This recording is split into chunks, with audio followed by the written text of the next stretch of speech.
Ladies and gentlemen, it's time for... It's the Real Jonathan Smith Show on Indy's Sports Ticket, 1430 AM and 99.5 HD2. What's going on? It's the Real Jonathan Smith Show here on Indy's Sports Tickets. 10 to 1 o'clock today. That's right. It's 3 hours.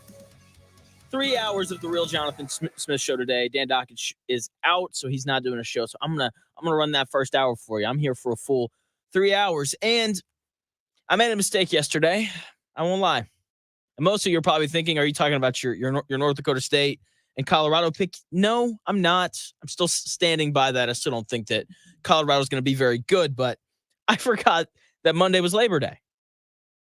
So the final 5 shows leading up to the start of the Colts season and the final 5 shows leading up to the start of the NFL season, I had planned to start this new series called Final 5 Takes. And so I was supposed to start that for the NFL yesterday. So I'm going to do 2 of those today. And I'm going to give you my first Final 5 Colts take right now. Anthony Richardson is going to have a total touchdown to turnover ratio of 3 to 1. I don't know what it's going to look like. I don't. But when I say total touchdown, I mean rushing and passing touchdowns compared to the total number of interceptions and fumbles that he gives away. So I don't know what it's going to look like. I am going to assume that he's going to have somewhere around 13 rushing touchdowns and somewhere around 25 passing touchdowns. So that is 38 total touchdowns on the season. Okay. And when it comes to running the ball, I don't know how you deny this. I don't. When we saw Anthony Richardson last year, he ran the ball incredibly well, especially in the red zone, in the short glimpses, the 12 quarters that really feel non-existent at this point that we saw from Anthony Richardson last year. He had 4 rushing touchdowns. That is 1 a game, and he had 3 passing touchdowns, which I think is going to go up. And let's be honest. You can say whatever you want about Anthony Richardson. You can say he's inaccurate. You can say you think he's a bust, whatever. But we all know, based off of the skill set that Anthony Richardson has, that he's going to be a problem in the red zone. He's just different in the red area. He's going to churn out touchdowns for this Indianapolis Colts team. If you want to say, well, Jonathan, they aren't going to get in the red zone enough to do that, then hey, maybe you're right. But when this team gets in the red area, I expect for this Colts offense to be awesome. I expect for them to have one of the best red zone offenses in the NFL because of the skill set and the problems that Anthony Richardson presents. I also think that with the insane amount of speed that the Colts have on the outside at receiver, they're going to get some cheap touchdowns. I really think so. Like, I think that figuring out that Anthony Richardson is going to have success running the football, like, let's be honest, that's not much of a take. The dude's 6'4", 250 pounds, and he runs a 4.4 or whatever he does. I think everyone with a set of eyes can see that he's going to have success when he runs the ball inside, the 10-yard line or whatever it winds up being, right? He's just a big, bulldozer. That's really what he is when it comes to him running the football. So if I think the part of the take I really have to defend here is the 25 passing touchdowns. And with the speed that the Colts have on the perimeter, I think they're going to get some cheap touchdowns. Like Josh Downs, that's a 4.4 guy. A.D. Mitchell, that's a 4.3 guy. Anthony Gould, that's another 4.3 guy. Or even Jonathan Taylor out of the backfield. Like all 4 of those Indianapolis Colts receivers, if you want to throw Alec Pierce in there as well, because he is a deep, big play threat, all 5 of those guys are all candidates to have one play, 80-yard touchdown receptions. Okay, so I think that the Colts are going to get some cheap touchdowns to help kind of bolster the passing touchdowns for Anthony Richardson. And I do think that, man, inside the 10, I don't know how you don't just run QB power right behind, Quentin Nelson, who is a Hall of Famer. Like, I don't know how you don't just run that right behind him and walk Anthony Richardson into the end zone. Once again, four rushing touchdowns in 12 quarters of play last year. Okay, like the guy's going to run the football at a high level. The question is the passing stuff. And so this is where the playmakers, because the Colts do have playmakers, on the perimeter come into play. Josh Downs, really good last year. I think he's going to be better this year. A.D. Mitchell, I'm excited about him. People in general in the building seem to be excited about him. Anthony Gould, that guy has big play written all over him, and Jonathan Taylor out of the backfield as well. In addition to that, I also trust Shane Steichen to create a powerful offense behind Anthony Richardson as the quarterback. Okay, like a lot of my faith in terms of the idea that Anthony Richardson's going to throw 25 touchdown passes this year it's instilled in the faith that I have in Shane Steichen. I think that he's consistently going to put Anthony Richardson in a position where the throws are a little bit easier for him.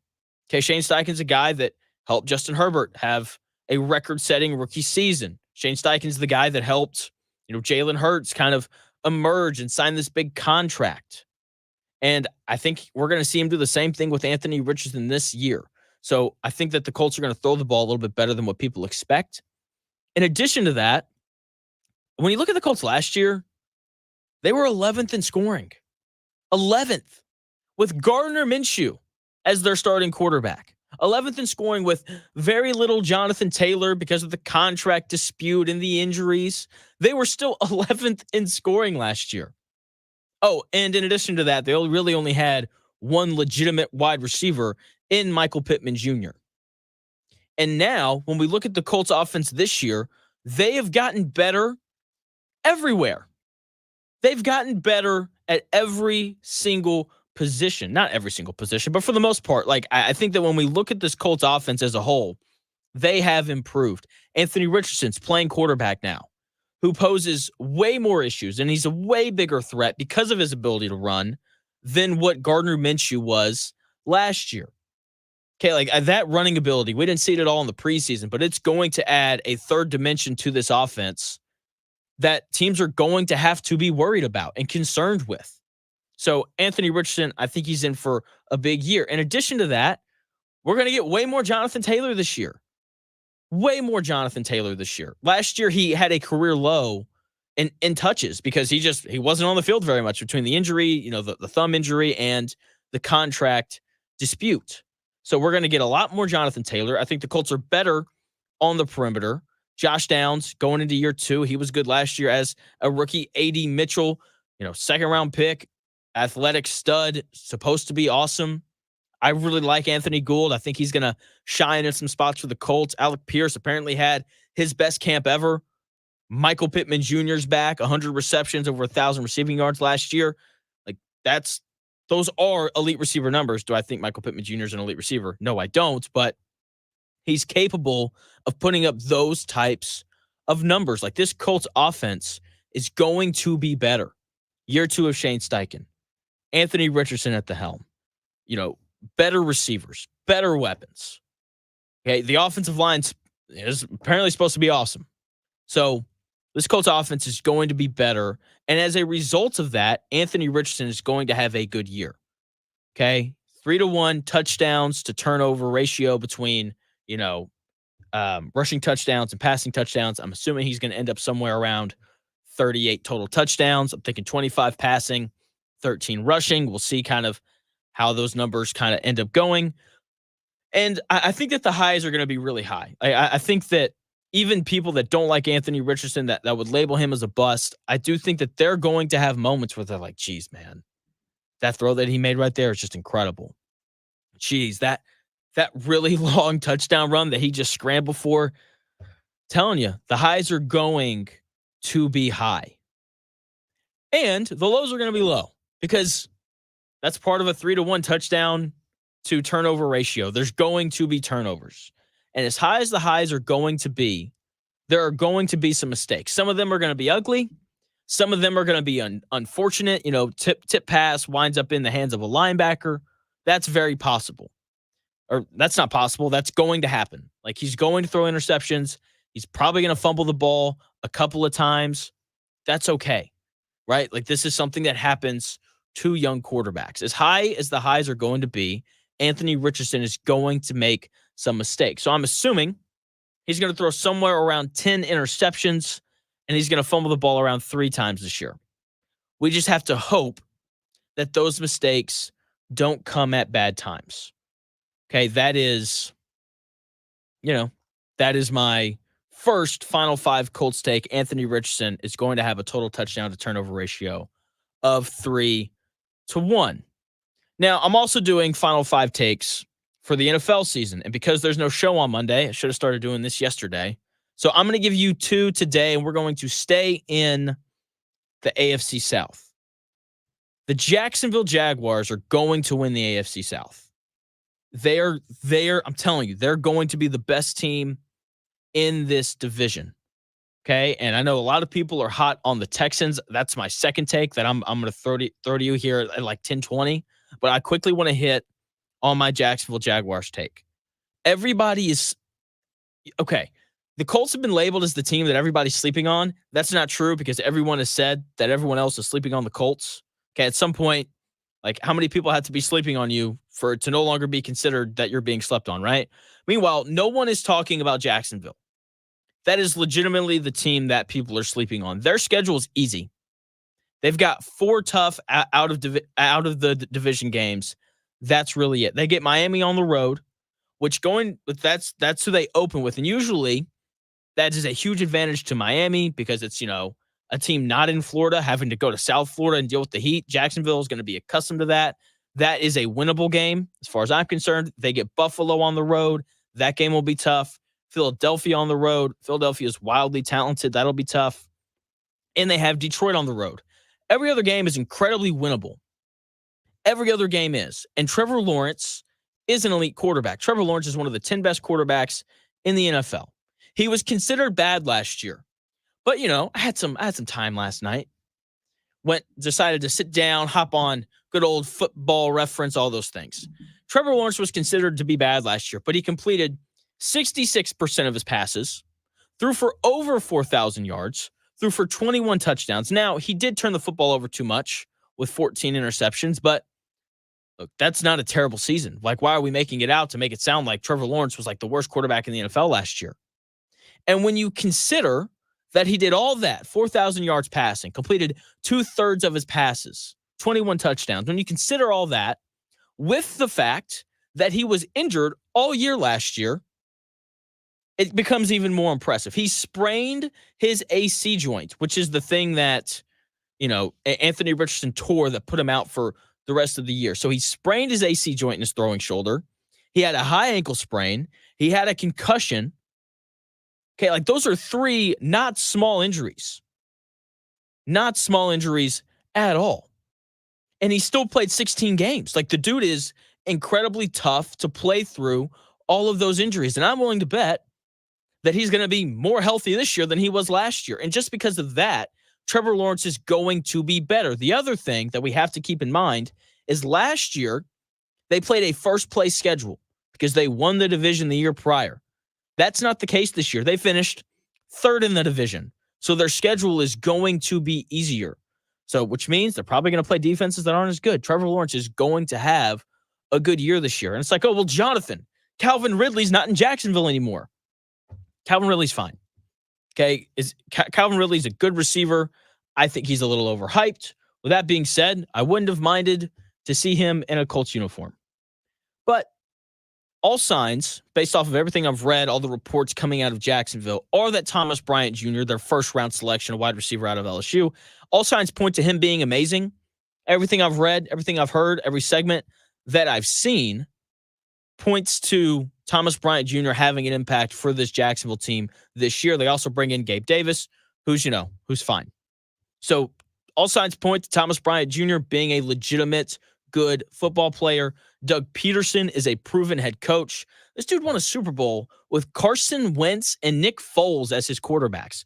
Carson Wentz was going to be the MVP that year. Like, that is how good of a head coach Doug Peterson is. He made Carson Wentz look like an MVP candidate until he got hurt. Okay? And look, I'm telling you right now, Trevor Lawrence is better than Carson Wentz and Nick Foles, and he's playing under Doug Peterson. They're going to be good this year. Again, they don't have a first-place schedule like they had last year. They have a third-place schedule. Okay? It's going to be hard for Trevor Lawrence to be more banged up than what he was. And I trust Doug Peterson to do a good job as a head football coach because he did a good job in Philadelphia. He was good 2 years ago. They started off really hot last year, and then Trevor Lawrence got banged up, and they started losing games. Their defense wasn't very good last year. They got better. Josh Allen, the edge rusher for the Jags, guess what? He was like fourth in sacks last year with 17. And now they bring in interior defensive lineman Eric Armstead, a guy who's had a great career in San Francisco. Jacksonville's going to win the AFC South. Book it, write it down. Everybody is off on Jacksonville. Everybody's off. Everyone loves Houston. They're singing Houston's praises. Oh, CJ Stroud, he's so good. Oh, man, D'Amico Ryans, like he's amazing. Like people love Houston. People absolutely adore them. But I'm telling you, Jacksonville's going to win the AFC South, and the Houston Texans are going to have a losing record this year. I'll tell you why when we come back in 4 minutes.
Unadulterated sports talk with unfiltered takes. It's the real Jonathan Smith Show on Indy Sports Ticket, 1430 AM and 99.5 HD2. The real Jonathan Smith Show here on Indy Sports Ticket, continuing with the final 5 NFL takes. 5 final takes on the NFL before the NFL season starts. We have today's show and 4 more before we get to September 5th. Chiefs, Ravens, Thursday Night Football. It's going to be great. Okay, so here's mine. So before we went to break, I said that the Jacksonville Jaguars were going to win the AFC South. And so people have to then ask, well, what about Houston, right? Because everyone loves Houston, and people love to talk about them. Oh, it's CJ Stroud year 2. And they added Stephon Diggs. That's what people love to say. Oh, man, they added Stephon Diggs. Well, here's the thing. That Stephon Diggs addition is overrated. It's overrated. And in fact, Stephon Diggs is going to make CJ Stroud worse. The trend that's been going on in the NFL these past few years is to get young quarterbacks, great, already established wide receivers to help young quarterbacks, play a little bit better. And that is what the Houston Texans decided to do this offseason when they went out and they got Stephon Diggs. Okay, in their minds, this is the equivalent of the Dolphins getting Tyreek Hill to help Tua. This is the equivalent of getting Jalen Hurts, A.J. Brown to help, Jalen Hurts improve. And look, this is something that teams have been doing, and most of the time it works. But there's one example that sticks out in my mind where a team did this and it didn't work out. And I think we're going to see the same thing with C.J. Stroud and Stephon Diggs this year. Stephon Diggs is going to make C.J. Stroud's life harder, not easier. In 2018, Baker Mayfield was taken first overall in the NFL draft. He started 13 games that year, and he appeared in 14. He had a good season. Everyone thought that the Cleveland Browns had found their guy. In 13 games, he threw for 3,700 yards, 27 touchdowns, and 14 interceptions, and he completed 64% of his passes. The Browns went 6-7 in the games that he started. All in all, considering who that Browns team was at the time when he showed up, he had a decently good rookie year, right? It was to a point where everyone thought the Browns had their guy. Then in the offseason, the Cleveland Browns called the New York Giants, and they're like, hey, we will trade you whatever they gave up for Odell Beckham Jr. And every Browns fan, every Baker Mayfield fan went nuts. Oh man, we got Odell Beckham Jr. We're like Baker Mayfield with Odell Beckham. Oh man, they're going to be awesome. Browns to the Super Bowl, baby. Here's the thing though. While everyone thought, including me at the time, that Odell Beckham was going to make Baker Mayfield better, he in fact made him worse. We're going to see the exact same thing this year with CJ Stroud and Stephon Diggs. Baker Mayfield got worse in his second year when they brought in elite receiver Odell Beckham Jr. 2019, Baker Mayfield started all 16 games for the Browns. They went 6-10. They didn't improve on their win total, even though they added Odell Beckham Jr. Baker threw for 3,800 yards, only 100 yards more than he did the previous year, despite playing an extra 2 games. He threw 22 touchdowns in 2019, 5 less than the previous year, even though he played 2 more games. He threw 21 interceptions, 7 more in an extra 2 games. And instead of completing 64% of his passes like he did in 2019, he only completed 59%. And Odell Beckham Jr. played in every game that year. Shouldn't his numbers have gotten better with an elite receiver like Odell Beckham Jr.? Here's what I think happened, because his numbers obviously got worse. Here's what I think happened. A young quarterback had to keep a successful diva wide receiver happy. This led to Baker Mayfield forcing the ball to OBJ, because when Odell Beckham doesn't get the ball, Odell Beckham goes to the media and he complains. Odell Beckham goes to the media and says, we need to get Eli Manning out of here because he can't throw the ball deep. Okay, Odell Beckham, the fact that he's a diva, created a lot of issues for the Browns offense, which in turn created a lot of issues for Baker Mayfield trying to force the ball to him. Okay, and that made Baker Mayfield's numbers worse.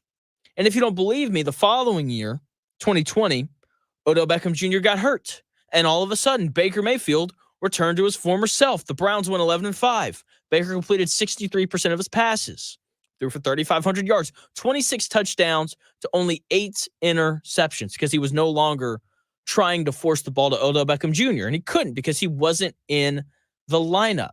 He didn't have a diva wide receiver breathing down his neck, demanding the football every play like C.J. Stroud is going to have this year with Stephon Diggs. Stephon Diggs has been the number one wide receiver his entire career, from when he was in Minnesota to his time in Buffalo. And now he's walking into Houston and he expects the exact same thing. Part of why he's not in Buffalo anymore is because the Bills changed offensive coordinators at the end of last year. And when that happened, they ran the ball more. They threw the ball to Stephon Diggs a lot less. In fact, Stephon Diggs wasn't the leading receiver for the Buffalo Bills in their final 5 games.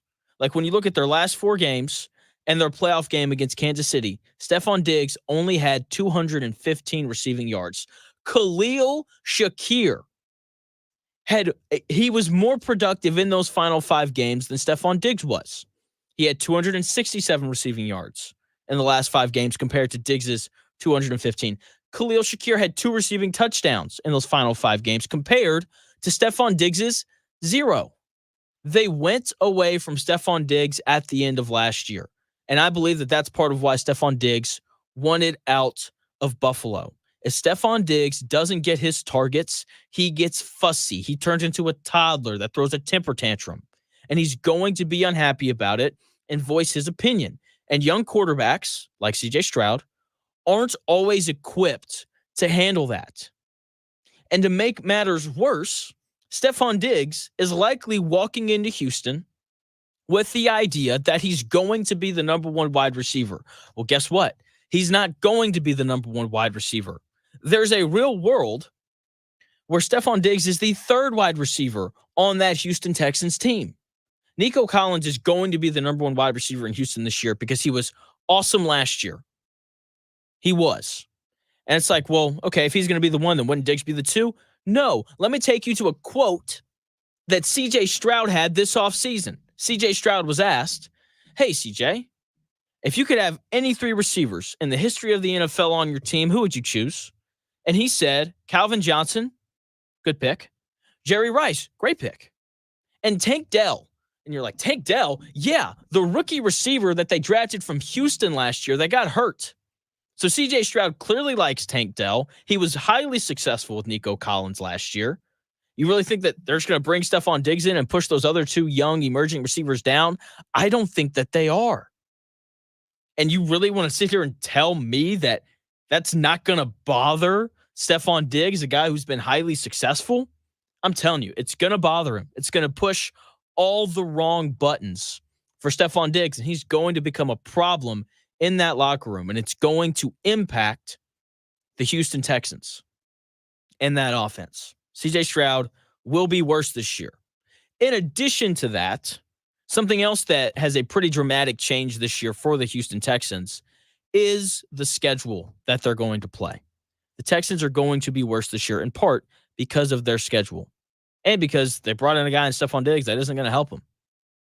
The Texans went 10-7 last year with only 2 wins against playoff teams. Their other 8 wins came against teams that did not make the playoffs.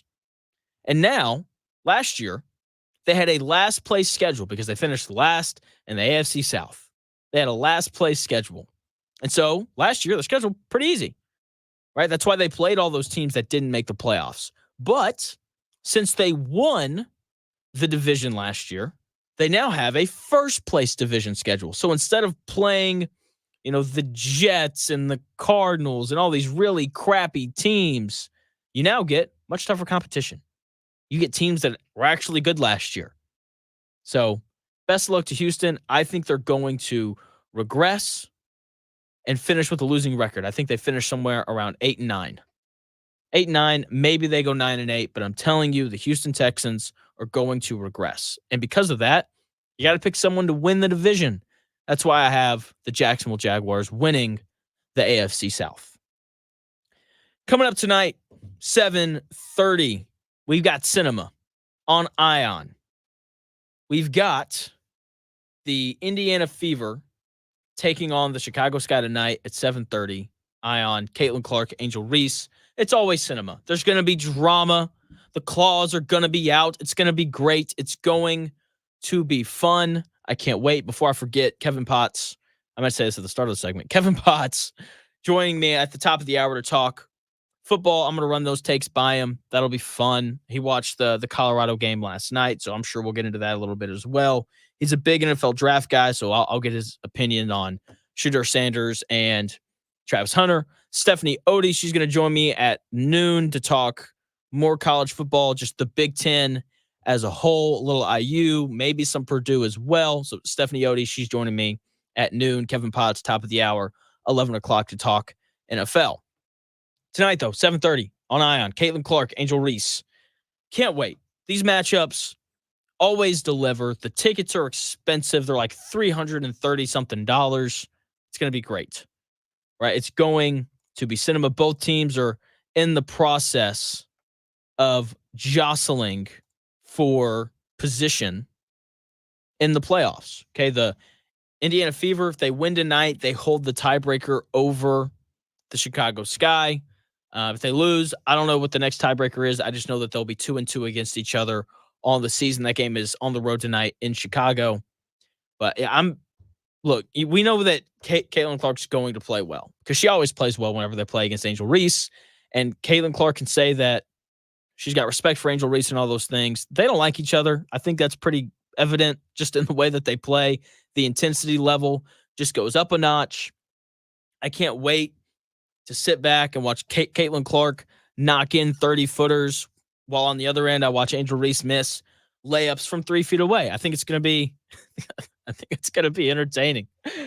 Oh man, one of them will be, and by one of them I obviously mean Caitlin Clark. I hope people watch tonight. I'm excited because I think that after tonight, because I think Caitlin Clark's going to play well, and Angel Reese is going to continue to be Angel Reese, miss layups and do all those things. I think by the end of tonight, Caitlin Clark is really going to put it into this Rookie of the Year conversation. Not that there's one anyway, but there's those people out there like, oh, Angel Reese rebounds well. Oh, Angel Reese has all these double-doubles with rebounds, even though she's only shooting, 28% from the floor, whatever it is. It's low. I know that.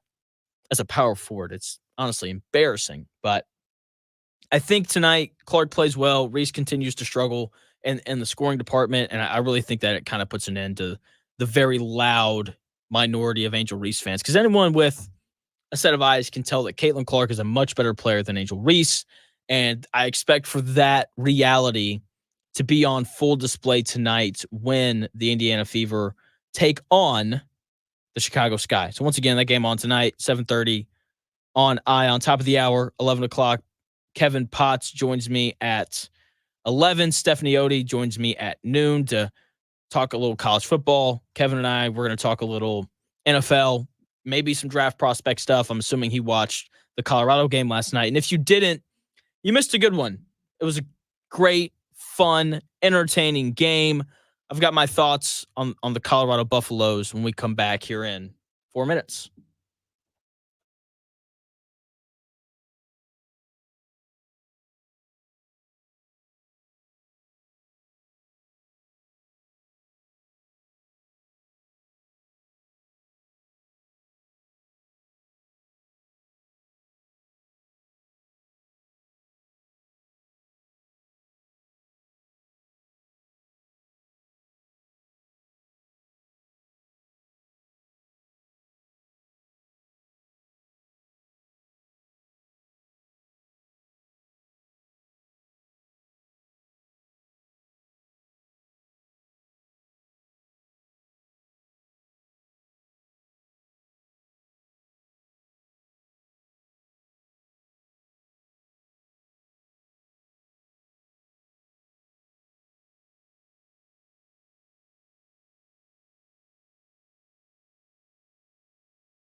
More winners, more often. It's the real Jonathan Smith Show on Indy's Sports Ticket, 1430 AM and 99.5 HD2. The real Jonathan Smith Show here on Indy's Sports Ticket. Thanks for tuning in. I'm on today from 10 to 1. No Dan Dockett's show, so I'm covering the first hour of his show today. Stephanie Otey set to join me at noon. We're going to talk a little college football. Kevin Potts, top of the hour, 11 o'clock. He's joining the show. We're going to talk NFL. Probably a little Colorado, North Dakota State last night because Kevin is an NFL draft guy. He's got a lot of thoughts and a lot of opinions on a lot of the different players that are playing in college football. So I do want to kind of get his thoughts on Shedeur Sanders and Travis Hunter.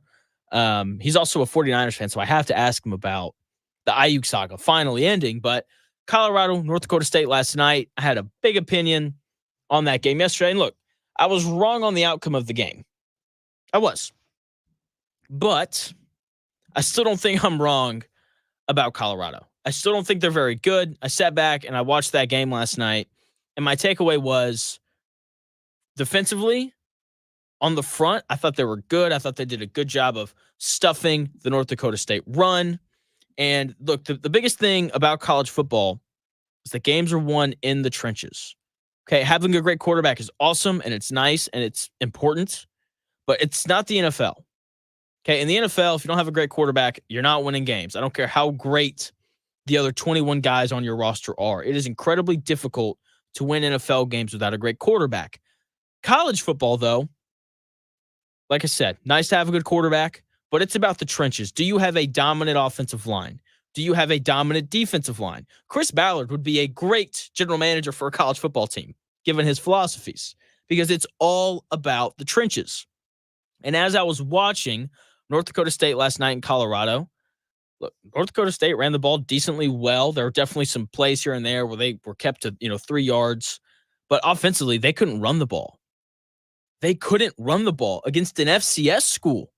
And look, that is no disrespect to North Dakota State. I think I made it clear yesterday that I have a profound amount of respect for that program and for that team. I thought they played well yesterday, but the skill positions at Colorado just overwhelmed them when North Dakota State was playing defense. Like Shedeur Sanders hit a couple of incredible throws down the field. And I'm going to talk about him here in a second, but I thought that the difference last night was something that won't be a difference when Colorado plays against other actual FBS Power 4 conference schools.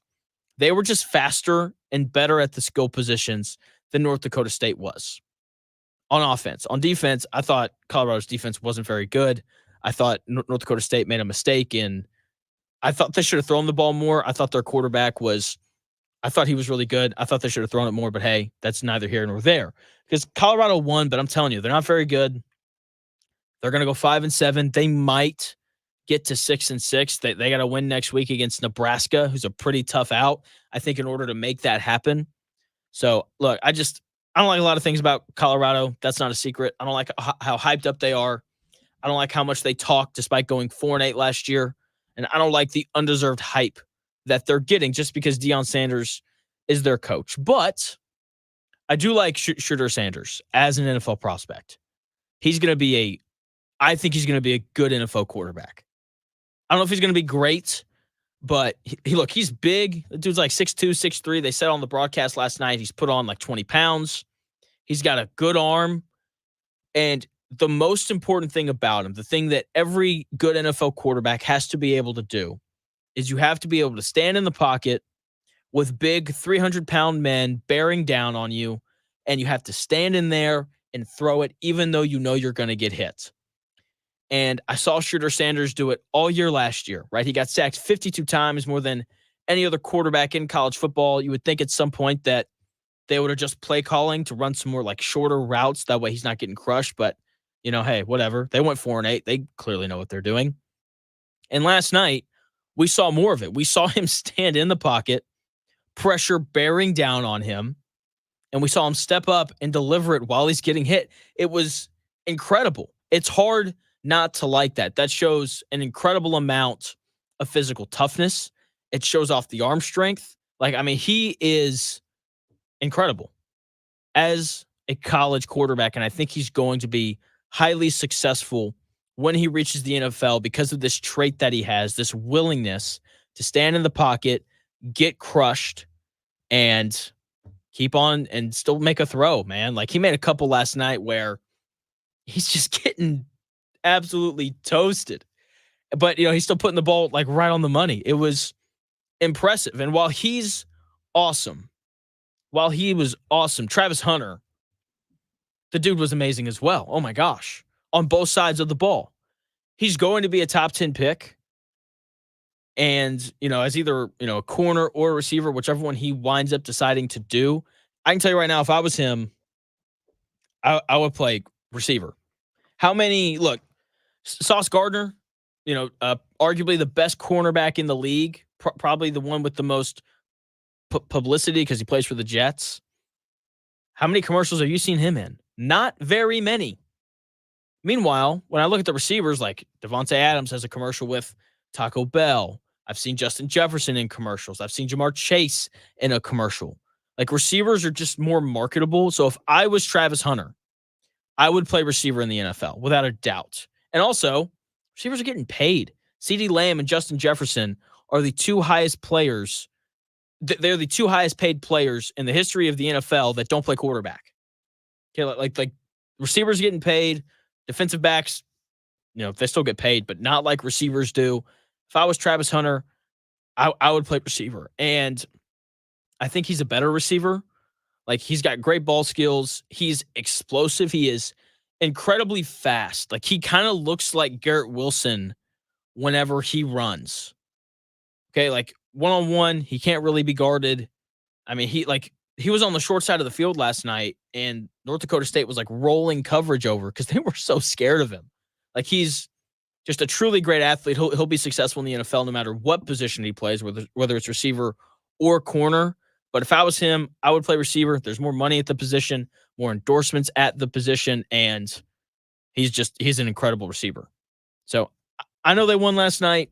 I know I was wrong on that individual game, but I'm doubling down. Colorado's not very good. They might go 6-6. I think they're going to go 5-7.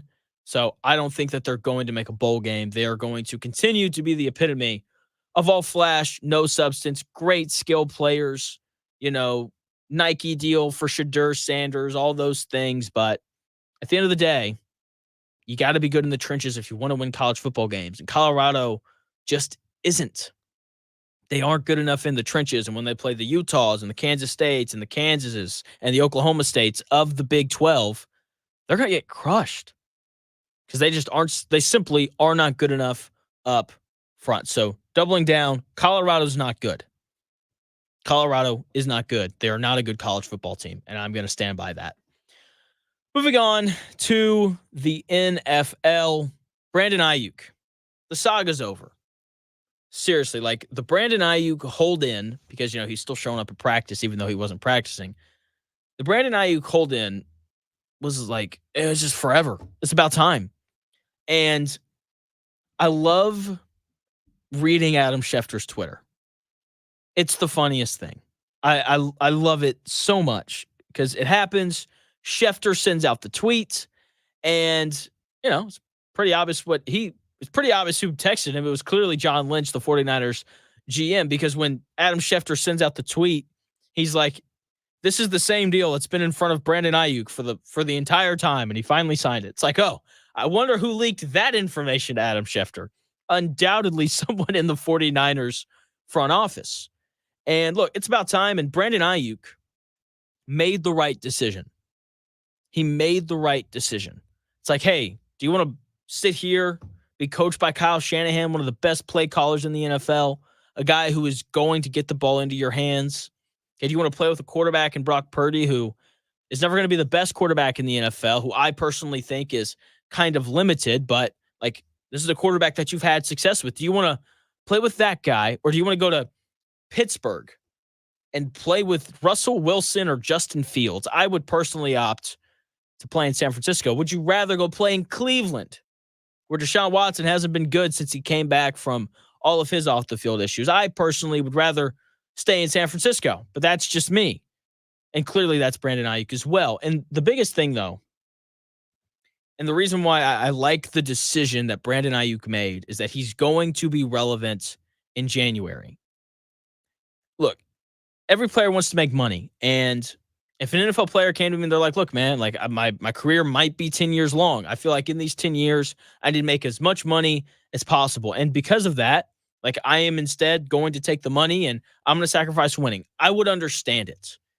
But as someone who is highly competitive and wants to win, like if you can make, I think his deal is like $120 million over 4 years. If I can make $30 million a year and win versus go somewhere else, make $35 million a year and lose, I think I would stay where I was at and win a whole bunch of games. Because being relevant in January, like that should matter. Like winning playoff games should matter to these guys.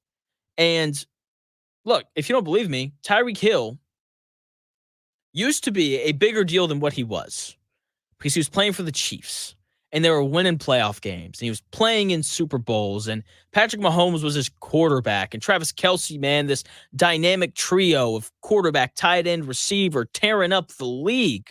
Tyreek Hill was a big deal in Kansas City.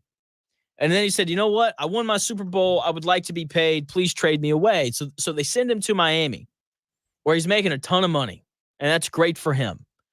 But his reputation and his popularity has changed. He's not as popular as he was. He went from dynamic deep threat that can help the Chiefs win a Super Bowl to awesome stats guy when the weather's nice. That's what he is now. And he puts up numbers and sure, that's fun. I'm sure that he enjoys that. But he's no longer relevant when you want to be relevant. Okay, like legends and Hall of Famers, they aren't made in September. They aren't. And when we look at Tyreek Hill, that's what he does now. He's relevant in September, right? And it's like, oh, he had 190 receiving yards the other day against, who cares? Meanwhile, we're going to look at Brandon Aiyuk in January and be like, 49ers, they're in another NFC title game. And a large part of it is because Brandon Aiyuk decided to stay. I think that that's worth something. Okay, I love the decision on his part because he's going to continue to be relevant late in the season. And that is what all of these guys should want. Like there should be this desire to win games and to win playoff games. And because of that, I'm glad that Brandon Aiyuk stayed. I'm glad that he took a step back, looked at his options of going and playing on bad teams and losing and making a little extra money versus staying where he was at, making a little less, but still being successful. I appreciate that he put winning over making an extra, $5 million or whatever it would have been. Now, there is football going on this weekend, big slate. And I'm going to do this every Friday from this Friday on through the end of the football season. Unwatchable, watchable, and must-watch games. Usually the NFL games would be included in this, but obviously there's no NFL games this week. First NFL game is 6 days away. Chiefs, Ravens, Thursday Night Football, Amazon Prime. I, quite frankly, can't wait. I think that game's going to be absolutely electric. Rematch of an awesome playoff game from last year in which, the Chiefs obviously won and they went on to win a Super Bowl. But the game should be fun and wildly entertaining. But we got college football going on this weekend, and there's multiple good games. So let's start with the watchable games this weekend. Games that I think everyone should at least sit down, turn on, check it out. The game could be great. Maybe the game's terrible. Start with those. First one, Penn State going on the road to take on West Virginia. West Virginia's an interesting team. Okay, they've got a quarterback that people seem to really like. Got to be honest, I don't. Penn State, though, is ranked 8th. This is where game day is going. The atmosphere should be electric because West Virginia, they kind of expect to be good at football, even though they haven't been. So that game should be interesting. I want to see how Penn State looks because they could potentially be a disruptor in the Big Ten. I don't think they're going to be, but you never know. Next watchable game, South Dakota State. They're the new FCS powerhouse. Okay, I believe that they won the FCS national title last year. They're playing 17th ranked Oklahoma State. That game should be fun and entertaining. South Dakota State has a quarterback who could potentially get drafted this year. Must-watch games. There are 4 of them. Georgia Clemson at noon kicks us off. Number 1 against number 14. Dabo Swinney, Kirby Smart. I don't really think I have to say much more. Next game at 3:30, Miami on the road against Florida. It's an interstate battle. That's a rivalry game. Should be fun. I think Miami is going to win the ACC this year. Florida, though, people have told me that they're going to be better. I'll believe it when I see it. Next, Notre Dame, Texas A&M. That is the nightcap Saturday night. Texas A&M is loaded with talent. The fact that they're only ranked number 20 is kind of surprising. That game is on the road at Kyle Field. Like, that is going to be an electric environment, night game. Mike Elko, first game back at Texas A&M. He was the defensive coordinator. Now he's back as the head coach. I liked Texas A&M in that game, taking on 7th-ranked Notre Dame. That'll be Notre Dame's only loss of the year. And then we got Sunday night football, college football edition, USC, LSU, clashing of styles, LSU tough, defense, all those things. Brian Kelly taking on 23rd-ranked USC. Offense. Lincoln Riley, high-powered. Should be a lot of fun to watch. And then the unwatchable games are every single other one. There were way too many. Way too many. Coming up, 5 minutes, Kevin Potts, writer of the Kevin Spots NFL and NFL Draft Breakdown Substack. He joins me to talk a little NFL. I had some takes that I got off earlier in the show. We're going to go over those. I'm going to get his thoughts. May talk a little bit about Colorado. I know he watched that game last night. I know everyone's interested in Shedeur Sanders and Travis Hunter. So we'll probably get into that a little bit as well. All that coming your way with Kevin Potts in about 4.5 minutes.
Ladies and gentlemen, it's time for...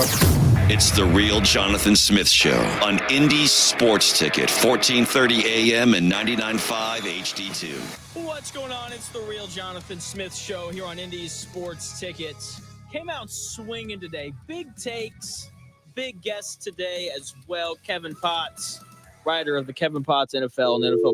Whoa, what just happened? Something bad just happened. Kevin, call back in, buddy. I think I just hung up on him on accident. Whoopsie. Kevin's supposed to join me here in a second. Great guy, good dude. Covers, the NFL, covers NFL draft, all of those great things. Kevin, is that you? Yeah, got you here. Sorry about that. Nope, you're good. That's on me. I hit the wrong button. I'm willing to take ownership of the things that I do wrong, unlike Deion Sanders in Colorado. So all good. Thanks for coming on. I know that you watched last night, Colorado and North Dakota State. Kevin Potts does a lot of NFL draft stuff. So I have to ask, I love Shedeur Sanders. I don't like Colorado, but I think Shedeur is awesome. I love the way that he stands in the pocket, even when he's under pressure and delivers the ball accurately. He looks like a first-round guy to me. Maybe I'm overreacting to one game. What are kind of your thoughts on Shedeur Sanders? So I have a second round on him, like a mid to late, which is generally enough to get you into the first round as the quarterback, accounting for that bump. I also really like him. I think he's a good athlete. I think he has a good arm. I think he's very accurate. He runs that quick game super, super well. And like you said, he's willing to stand in there and take hits. He is incredibly tough. We saw that last night. He was willing to take some big-time shots to make big-time plays. The biggest question for him, since he's not an amazing toolsy guy, is improving that pocket presence. He took a lot of sacks last year and he took a lot last night. Some of it's because that offensive line is one of the worst in football. But some of it is also his fault. I think he needs to get just a little bit quicker at getting that ball out. And no, at the NFL level, you're not going to out-athlete and make these plays all the time. So I did think he looked good last night. I think it's some really nice field of pressure in his face that were improvement from last year. But as the year goes on and the competition improves, as they play these Big 12 ranked teams, I got to see less sacks out of him and getting the ball out time a little bit more. How much of the sacks could be on play calling? Because I felt like every pass play, like Colorado didn't run a drag or a slant. Everything was like a deep over. Here's a post route. Like, how much of that could be on the play calling, though? I think it's on everyone, play calling, quarterback, and offensive line. I don't think there's one person to blame when you generate that many sacks. It's usually a group effort. But when I went back and watched his games over the course of the summer, there was just a lot of times where, yes, it may have been a deep ball, but you had to check down to get to, and he chose not to access it. I think he's a good athlete. I would actually like him to tuck and run more. He had some great plays last night, resetting his feet and finding guys over the middle, and that's awesome to see from a future NFL quarterback.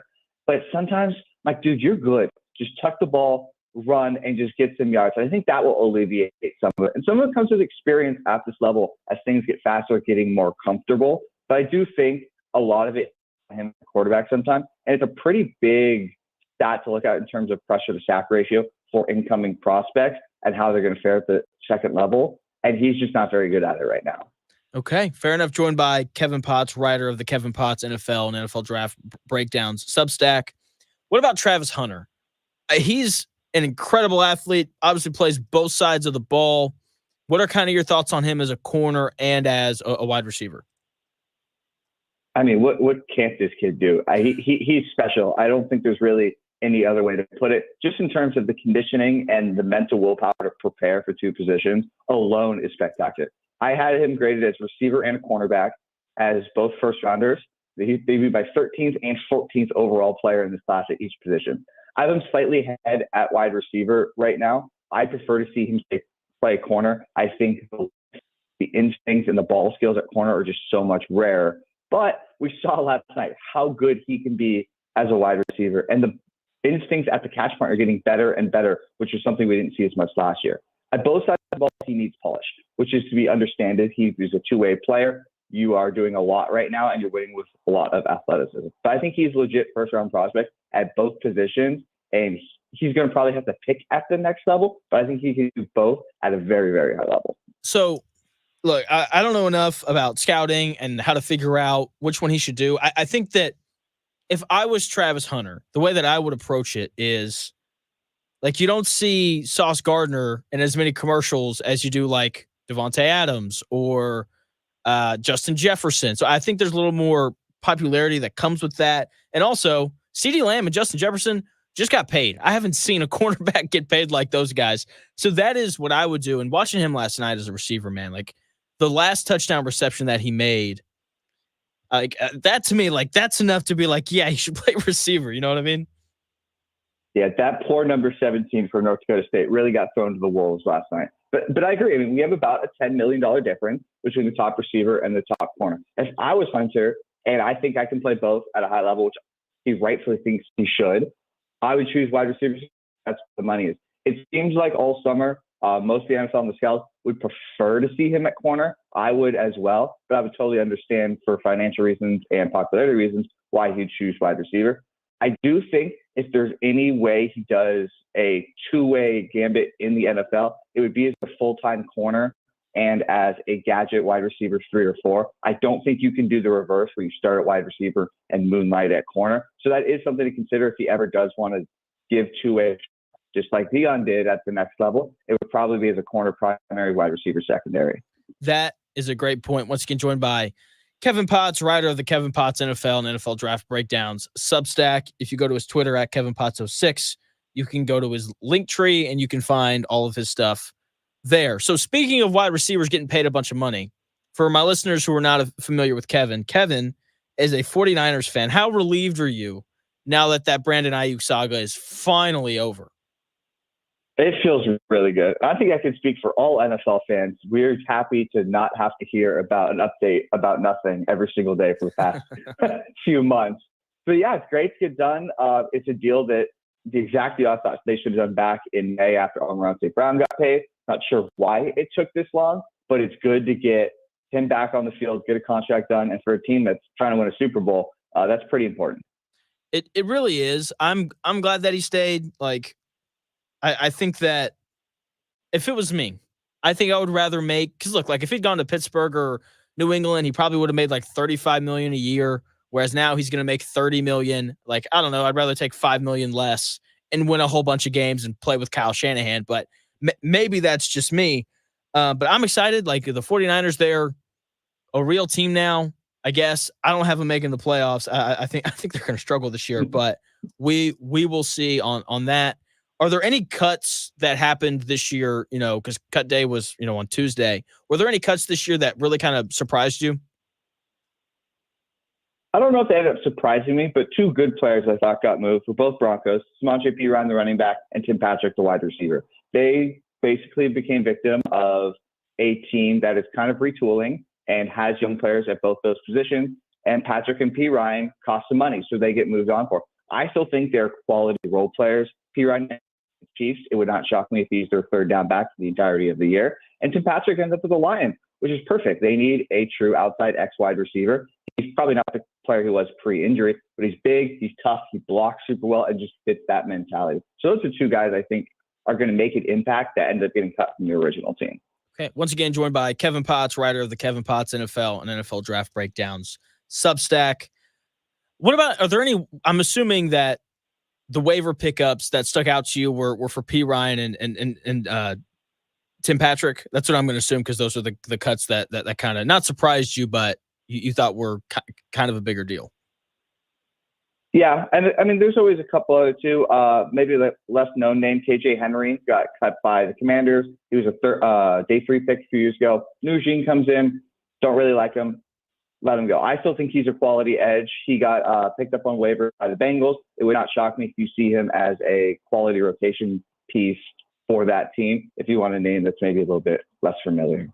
Okay, fair enough. So I am doing this series that I started today. I'm calling it Final 5 Takes. So the 5 shows leading up to the start of the NFL season, I'm giving 5 takes, and my final 5 shows leading up to the start of the Colts season, I'm giving 5 kind of big swing takes. So for the NFL, I had to do 2 today because I'm off on Monday. I kind of forgot about that. For the NFL, I said that I think that the Jags are going to win the AFC South. and that I think, let's start with that one. What do you think the chances are of the Jaguars kind of bouncing back after a rough finish from last year to win the AFC South this year? I think it's entirely possible. They were a team I was super high on last year. I thought they'd have a top 10 offense. That obviously did not go super well. I think the moves they made and their skill position groups create a better offense. I love the moves on defense, bringing Ryan Nielsen defensive coordinator. The reason I see this doesn't happen, outside of obviously that division looks pretty tough this year, is how does that offensive line play? It was one of the worst in all of football last year. Trevor Lawrence got hit a lot. If they can figure out to get those five playing at just an average level, it would not shock me if this thing comes together, because I think they have a very good quarterback and they have some really good playmakers on the offensive side of the ball.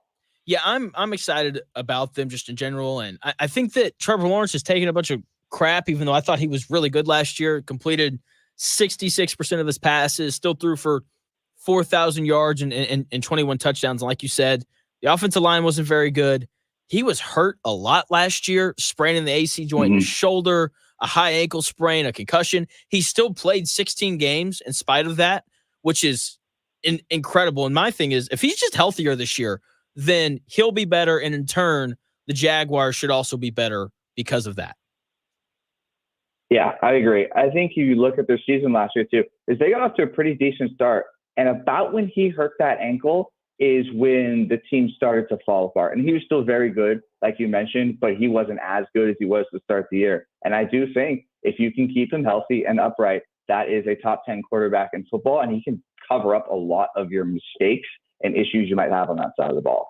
Yeah, I think he's awesome. I think he's still one of the best 10 quarterbacks in the NFL. He was just banged up last year. Once again, joined by Kevin Potts, writer of the Kevin Potts NFL and NFL Draft Breakdowns Substack. Head over to his Twitter at KevinPotts06, and you can see his link tree there, and you can get a link to all of his stuff.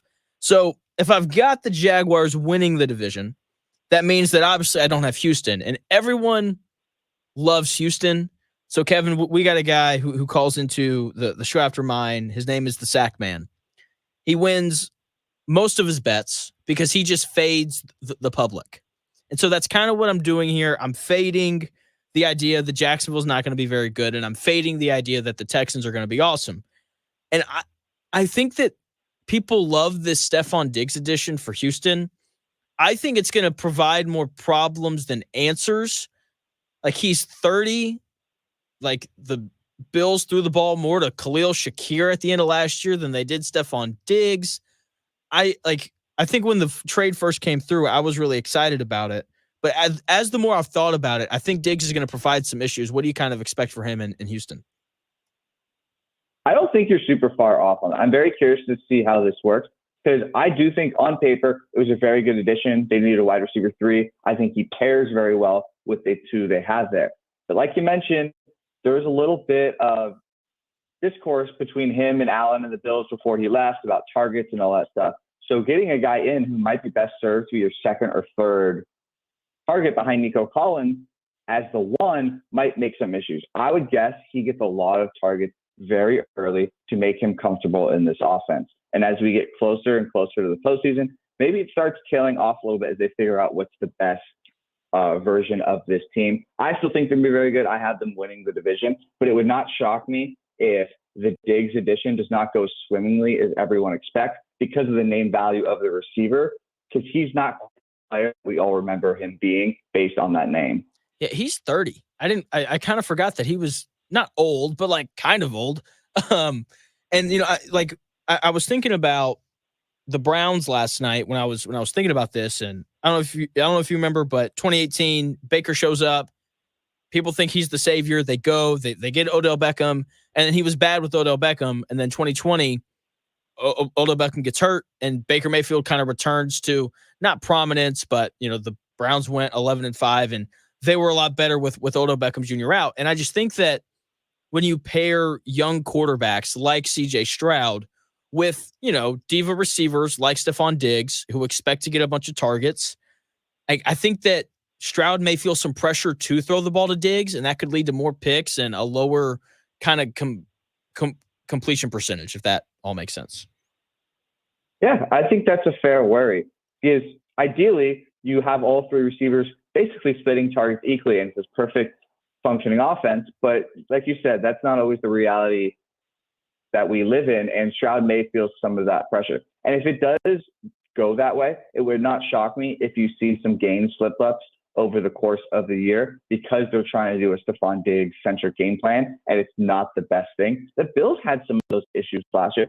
Earlier, they were trying to force it. Their offense got a lot better in the second half here, like you mentioned, when it was a lot more secure because it created a better offensive game plan than just forcing a little bit of an over-the-hill wide receiver. I think they should be fine. I really like the leadership and that coaching staff, and Stroud seems to be a lot more put together as a quarterback in terms of a young quarterback. But I do think it's a very fair concern and thing to bring up because we don't really know how this is going to work. And Diggs not exactly had the friendly in both of his last two spots. Two more questions for you, Kevin, and I will let you go. So I made a mistake. I skipped over one of my questions from earlier. Once again, joined by Kevin Potts, writer of the Kevin Potts NFL and NFL Draft Breakdowns Substack. FCS football, I find fascinating. I like North Dakota State. What did you think about their quarterback last night? Cam Miller. I thought North Dakota State should have thrown the ball more because like it seemed like the kid could really throw it. From a potential NFL quarterback kind of standpoint, what do you think about Cam Miller? I'm interested is probably how I would say it. I don't think he's anything close to like a legit prospect, but he's clearly a good athlete. There's a bunch of good stuff running around. I thought there was some good instances of him trying to work through reads. So he's tough with broadcast copy. But I also really like his toughness. He's willing to stand in there and take some shots, makes good plays. He does bail crazy out of the pocket and takes too many sacks and hits, but he's a young FCS quarterback. I get that happens. My issue with them, I don't understand why they were rotating quarterbacks. It did not make sense to me when you were down 11 points at the end of the game on a key fourth down and you're bringing in the backup, you're getting false starts, you're wasting time. I didn't understand it. If the starter wasn't playing well, that's one thing. But like you said, Miller looked really good for a large portion of the game. He had some huge third down conversions over the course of the game. I didn't understand the way they handled that quarterback situation because I thought Miller had a really nice game. Yeah, I thought he was so good. Like, and they kind of talked about him beforehand, and my concern was the way that they had at least discussed him was like, is he going to be able to throw the ball? And he was really efficient in passing the football. And I wanted to use that to lead into South Dakota State because they play Oklahoma State on Saturday, and I cannot remember the name of the starting quarterback for South Dakota State, but he's supposed to be really good as well. Have you looked into him at all? I'm just kind of curious. I have not watched any of him, but I did watch a few games of him last year because they had a really good running back who came out. And I think South Dakota, from what I've seen, South Dakota State is what we remember North Dakota State being. Yes. So they're the FCS powerhouse that is supposed to be really, really good. So I'm very excited for this game against Oklahoma State because Oklahoma State is a very good team. I think this is the upset watch for this weekend if you're looking to tune into an FCS team. Would Texas A&M over Notre Dame count as an upset? Because that's the one that I kind of like. I believe betting wise that it would be considered an upset, but I would not be super shocked if A&M did that. I am a big fan of both their quarterback and They're two top 30 players for me. So if they went out there and put up a big performance against a very good Notre Dame team, in my opinion, it would not shock me in the slightest. But it counts as an upset if they are underdogs on the book, in my opinion. Okay, sounds good. Kevin, thanks for your time, man. You're great as always. Thanks, man. I appreciate it. Always fun coming on. Yep, see ya. That is Kevin Potts. Follow him on Twitter at Kevin Potts06. You can find a link in his bio to all of his stuff. Good writer, does really good NFL draft breakdowns if you're curious about who the Colts could wind up drafting next year, even though it's probably a little bit earlier for that conversation. When we come back here in about 4 minutes, we continue Colts conversation. Final five takes, Colts edition. I've got a big Colts take for you coming your way here in about 4 minutes.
Often imitated, never duplicated. It's the real Jonathan Smith Show on Indy Sports Tickets, 1430 AM and 99.5 HD2. The real Jonathan Smith Show here on Indy Sports Ticket. We started, Dan and I did, that Bet 365 segment yesterday, and we both missed.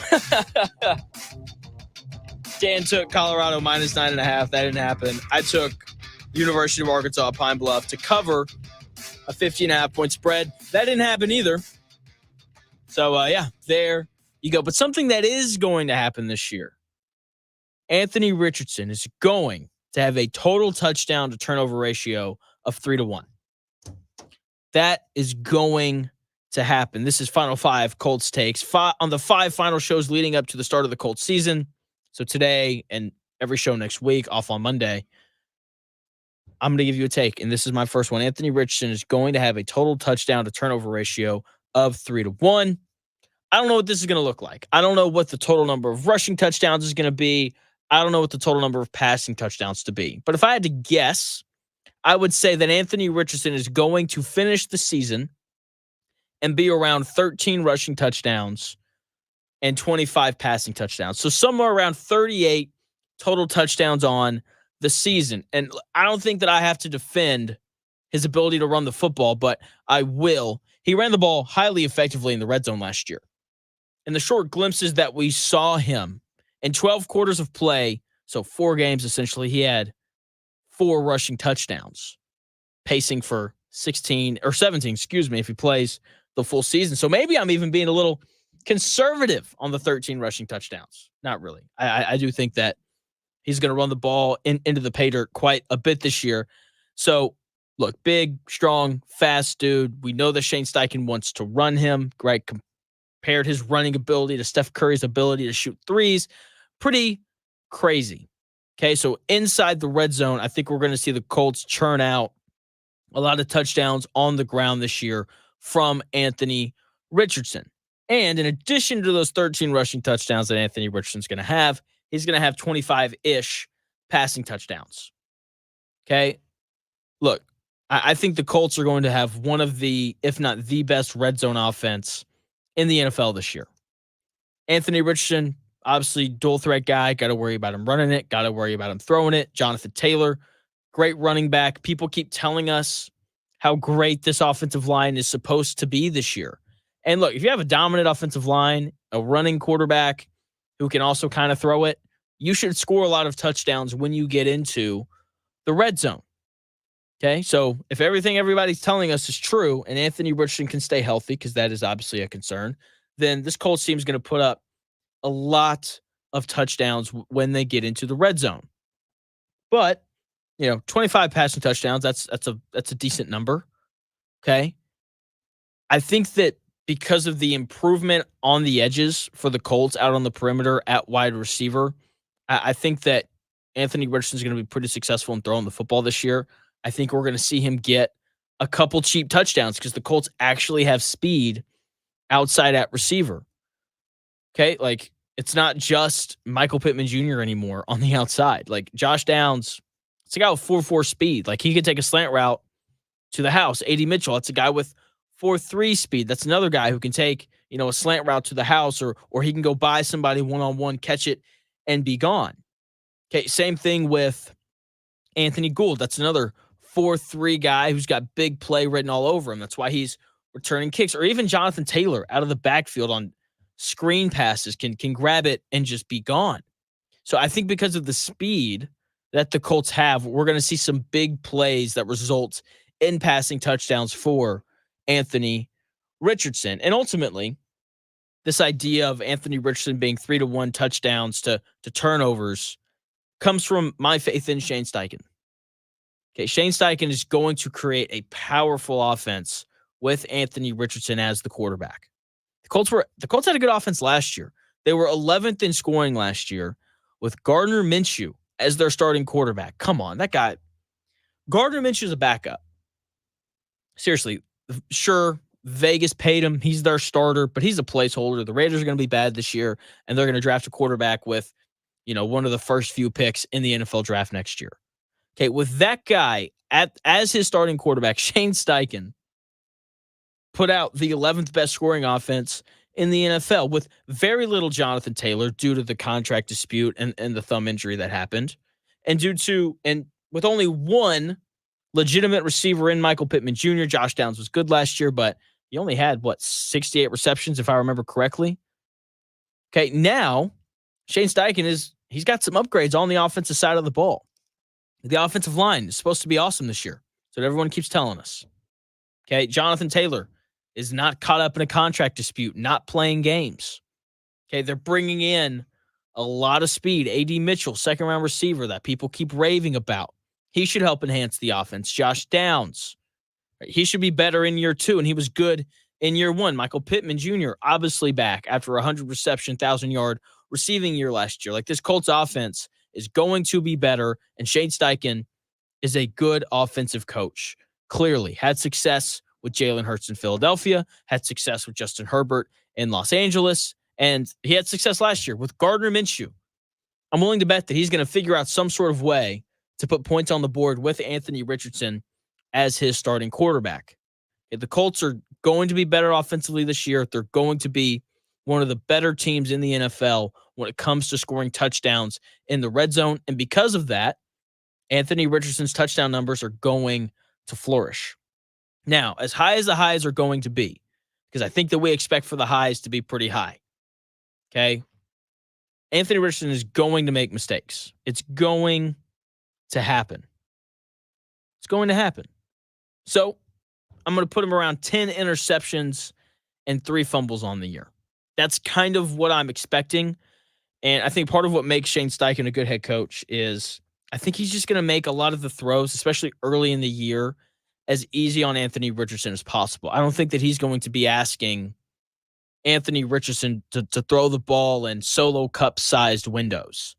Okay, I think there's going to be a lot of easy short completions, maybe some screen passes here and there.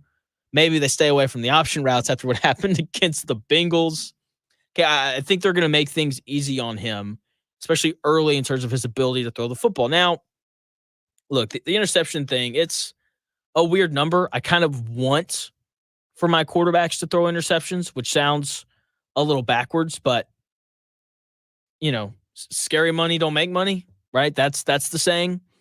Guys who throw interceptions usually throw them because they're trying to fit the ball into tight windows and they miss off by a little bit, right? They're usually further down the field. So I honestly don't mind it if Anthony Richardson throws around 10 picks. I will mind every fumble that he commits because he's going to fumble the football this year and the other team is going to jump on it a few times. Those I will mind because that's a really high and tight, right? That's what they teach you.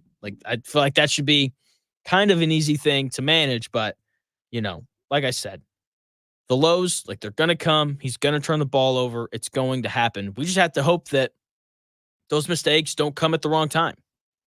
That's the biggest thing. Don't turn the ball over when you're on your own 20. And like I said, this comes back to Shane Steichen. I think that interception that he threw against the Bengals kind of sits in all of our heads, right? Where the Colts have the ball in their own 10 and they're throwing the ball. That's not a decision that I think that the Colts are going to make early in the year, right? When he's still pretty raw, because he is raw. He hasn't played a ton. That's not a decision that this coaching staff is going to make. So I think that the coaching for the Colts, they're going to put Anthony Richardson in the right positions. And because of that, he's going to play well because there is a decent amount of talent around him on the offensive side of the ball. Giving my Indianapolis Colts record prediction a week from today. I've already got it, but I'm going to make you wait for it.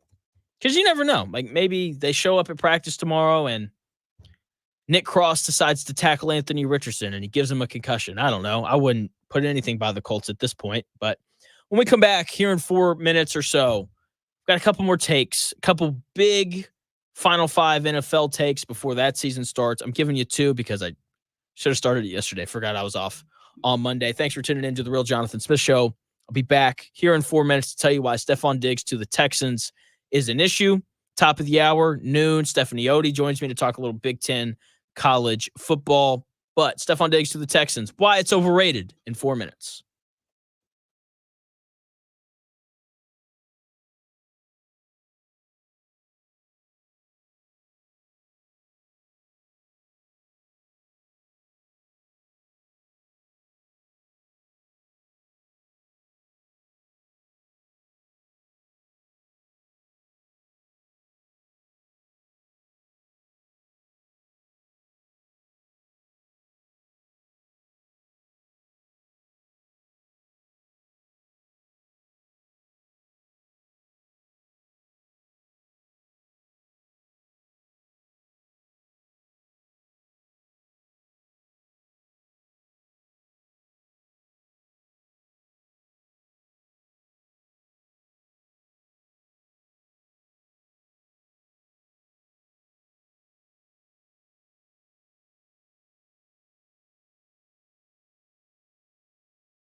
you ask people here, what's the one thing that makes Diamonds Direct their favorite jeweler? For some, it's the unbeatable pricing we get through our direct importer. No middleman connections. The foundation of our business since day one. For others, it's the uncompromising quality. From hand-selected diamonds to handcrafted designer rings. Only the best of the best. Some people put selection at the top of their list, as Diamonds Direct offers up to 30 times the options you expect from a typical jewelry retailer. For some, it's our luxurious showroom with diamond experts who genuinely care about your experience and happiness, and who are empowered to do whatever it takes for you. Others rave about Diamonds Direct's unmatched warranties and guarantees that include free service for life and an extraordinary 110% diamond upgrade promise. But you know the most often answer we get when asking what makes Diamonds Direct stand out?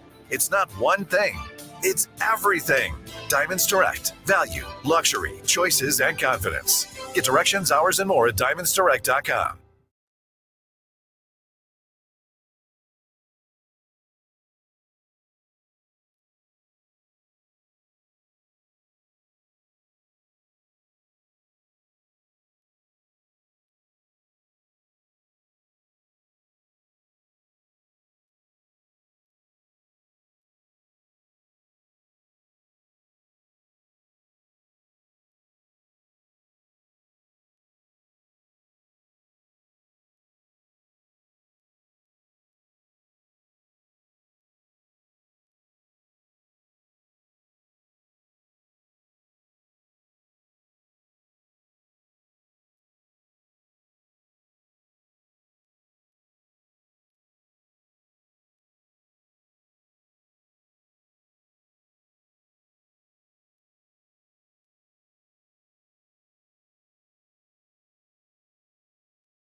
Welcome back to The Real Jonathan Smith Show on Indy Sports Ticket, 1430 AM and 99.5 HD2. The Real Jonathan Smith Show on Indy's Sports Tickets. This is not my last segment of the day. I got a third hour coming your way from noon to 1, filling in for, the first hour of the Dan Docket Show, where I get to continue doing this thing that I really love doing.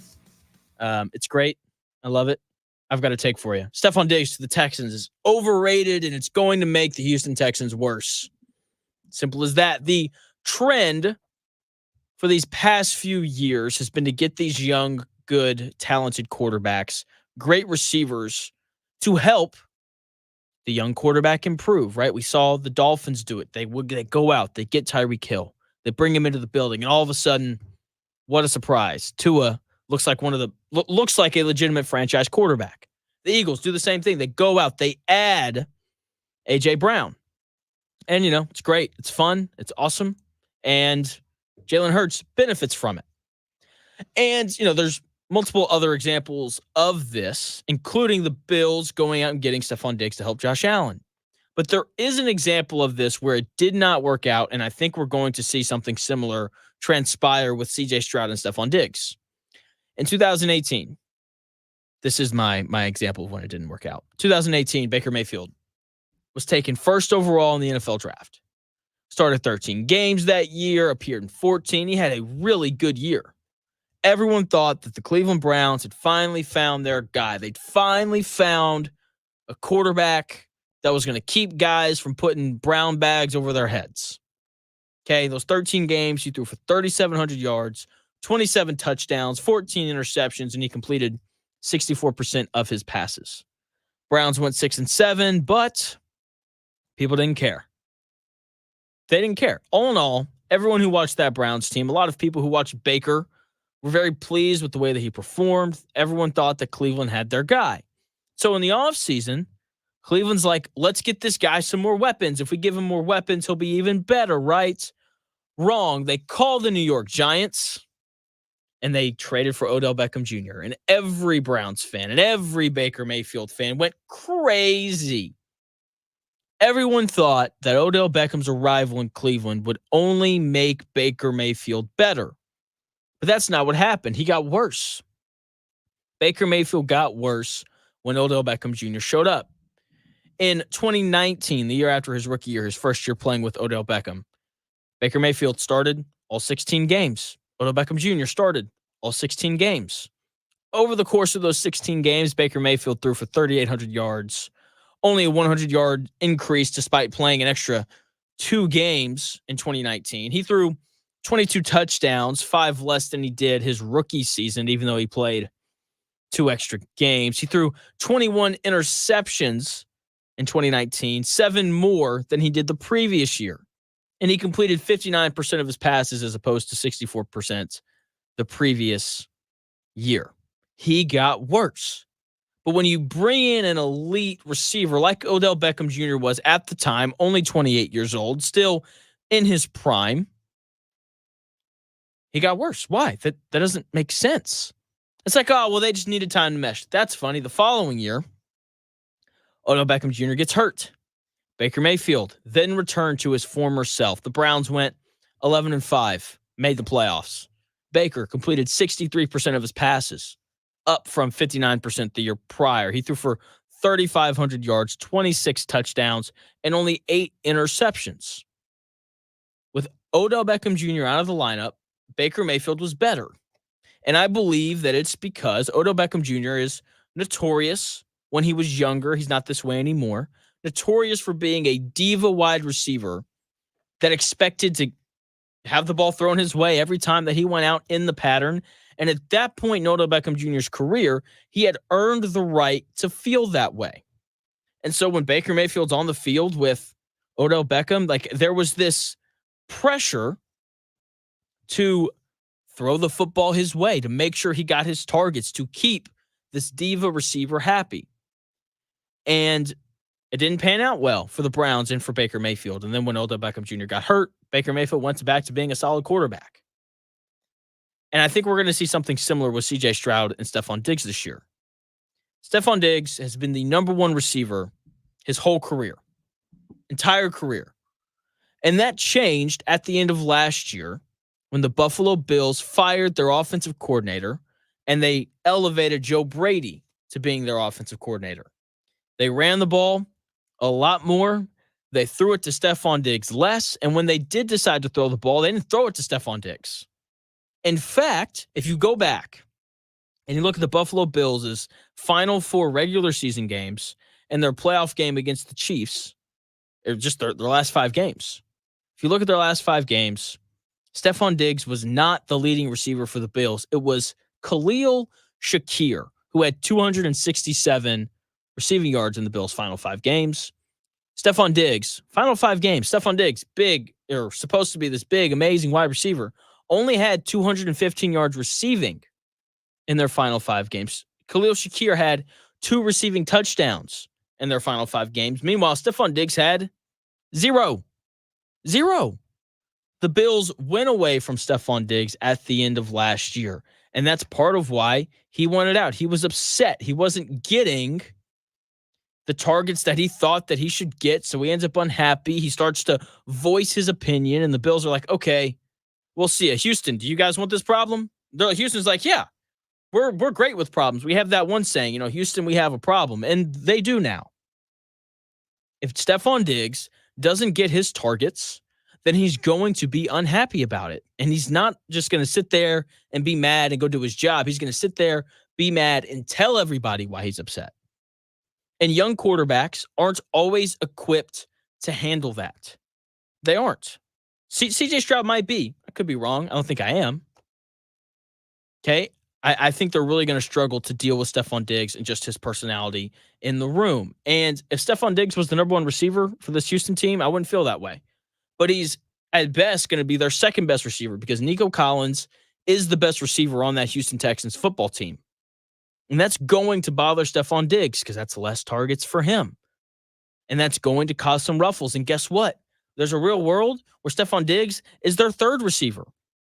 CJ Stroud was asked when he was doing his podcast tour this offseason.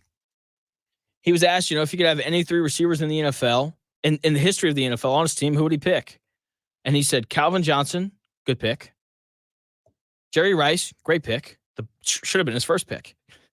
And Tank Dell, the second wide receiver in Houston last year who got hurt. Okay, so he's had success with Nico Collins. He clearly likes Tank Dell based off of that comment. And he don't know anything about Stephon Diggs. There's a decent chance that Stephon Diggs is the third receiver on this team. He's not going to be okay with that. And that's going to cause some ruffles. The Houston Texans are going to regress this year. Stephon Diggs isn't going to help them. Okay, like the Texans went 10-7 last year. Only 2 of those wins came against teams that made the playoffs. Okay, like it wasn't like they were beating, the Chiefs and the Ravens in those teams. They were beating the Jets. Who cares about that? They're going to regress. The Texans are going to finish with a losing record, 8-9. That is my prediction.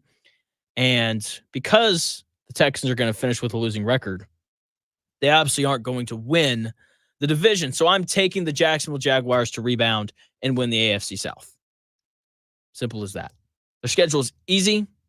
They only have 4 tough out-of-conference games: Miami on the road, Buffalo on the road, Philly on the road, and Detroit on the road. Every other game is incredibly winnable for them. Incredibly winnable.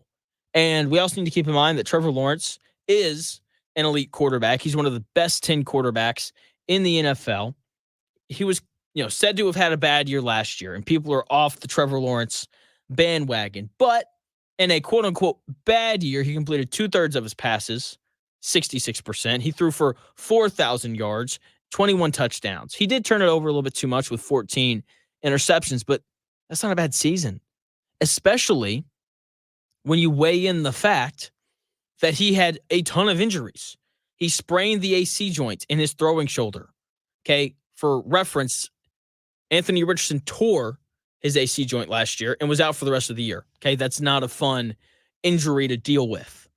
He had a high ankle sprain and a concussion, and he still played 16 games.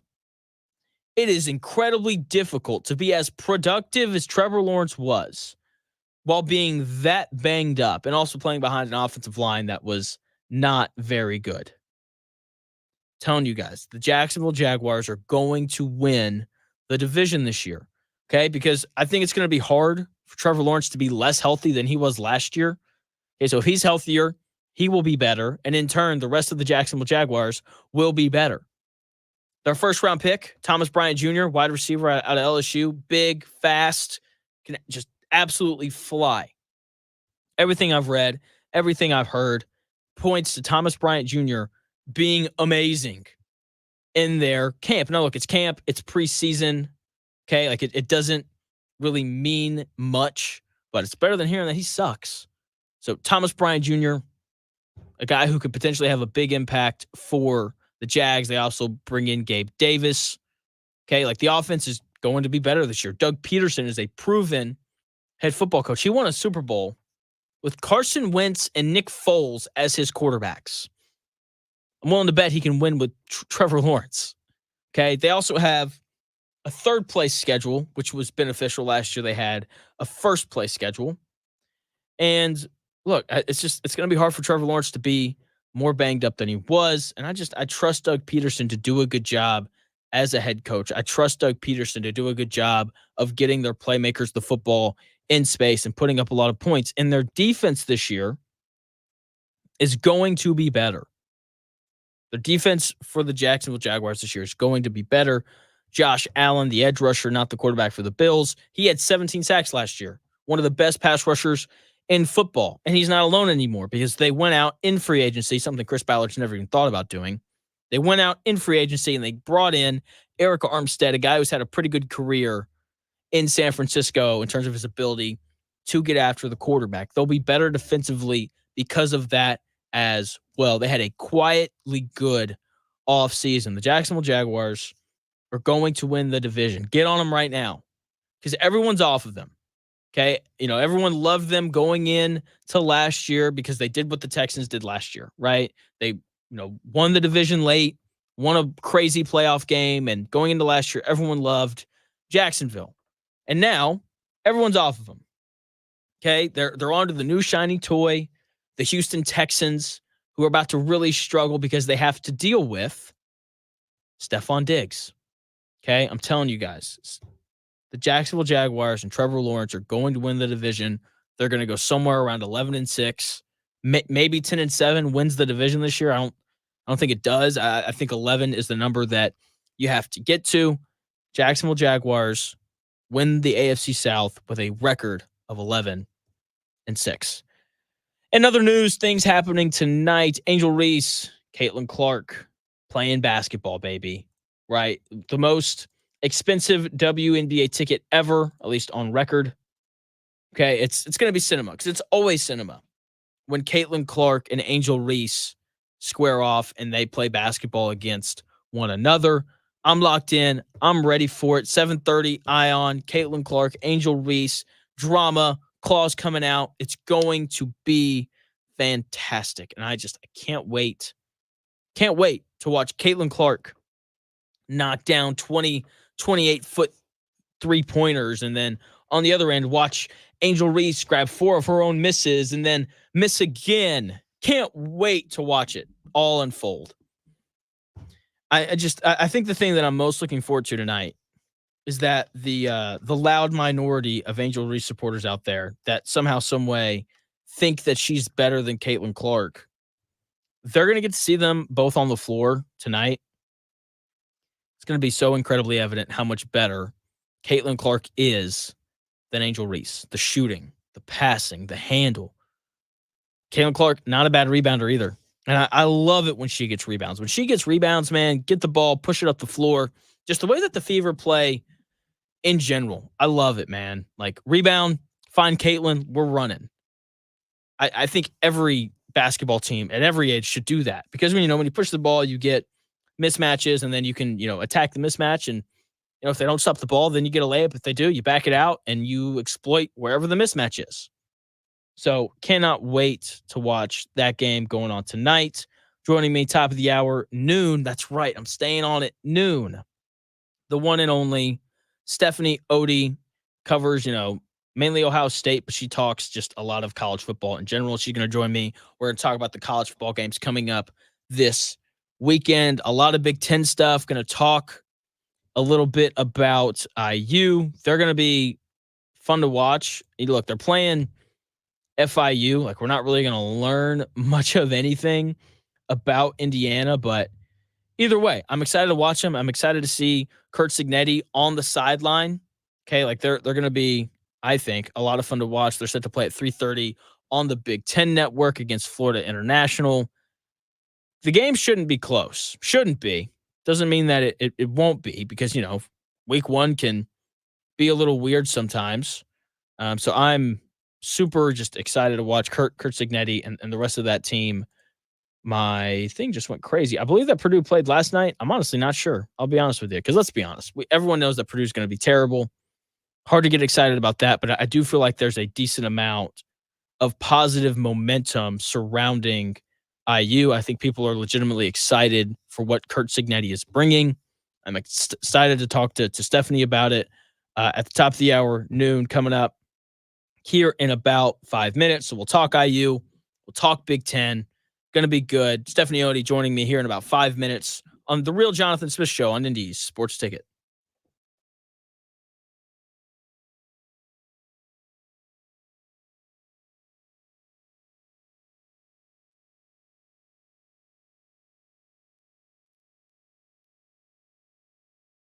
Dan Dockage here for Just Add Water Boats. I love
this chance to apologize to absolutely nobody. You must think I'm dumb. You'll probably beat up in the bus stop most of the time. Playoffs? You kidding me? That's a clown question, bro. Shut your yap. I can say anything I want. That's the beauty of this country. This is what the greatest thing about sports is. You play to win the game. What do you care? You were 2-7, you'd be in a bad mood too. Would call pass plays.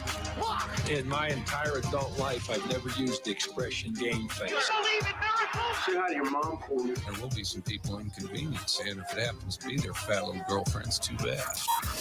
This is the Dan Dockage Show on Indy Sports Tickets, 1430 AM, 99.5 HD2, and always on the Indy Sports Ticket app. Here's Dan. What's going on? Usually this is the Dan Dockage Show. It is the Dan Dockage Show, but producer Jonathan filling in today. Dan, taking advantage of the long weekend. He's out today. So I'm in for the first hour. Then we'll flip over to Jim Rome. Big announcement before we get to Stephanie Otey to talk Ohio State and a little bit of Big Ten football. Cumulus Broadcasting, the company that owns this station, we're putting on a big event Saturday, October 26th from noon to 3. It is Bourbon and Birdies. So it's going to happen at Back 9 Golf, where, it's basically Top Golf. It's a great time. Show up, rent out a bay, drink some awesome bourbon, and just have a good time. Joining me now, Stephanie Otey, the lady that you go to for all things Ohio State. Stephanie, how are you?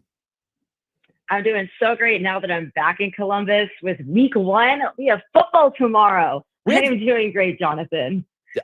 I'm so glad. Like, last night was just so nice. Like, I got home, I read my book, and then I sat down and I watched some college football for a few hours. It's great.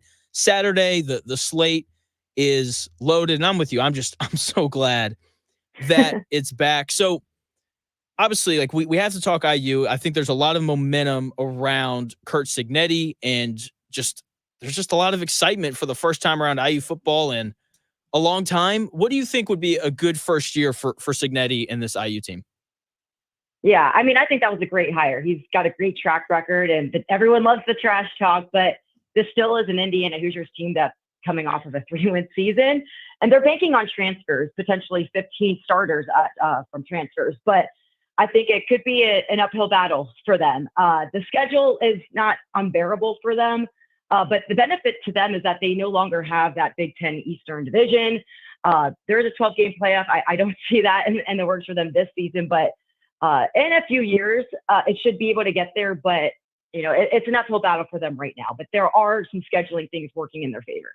There are, and that is, I think that's one of the it's one of the bad things I would say about the conference expansion, because like we've got some really great games like Ohio State and Oregon. That game's going to be in Eugene. It's going to be just absolutely awesome. But then you've got some teams like IU and Penn State that have these really kind of soft schedules. How do you kind of view Penn State this year, given how soft their schedule is compared to teams like Ohio State?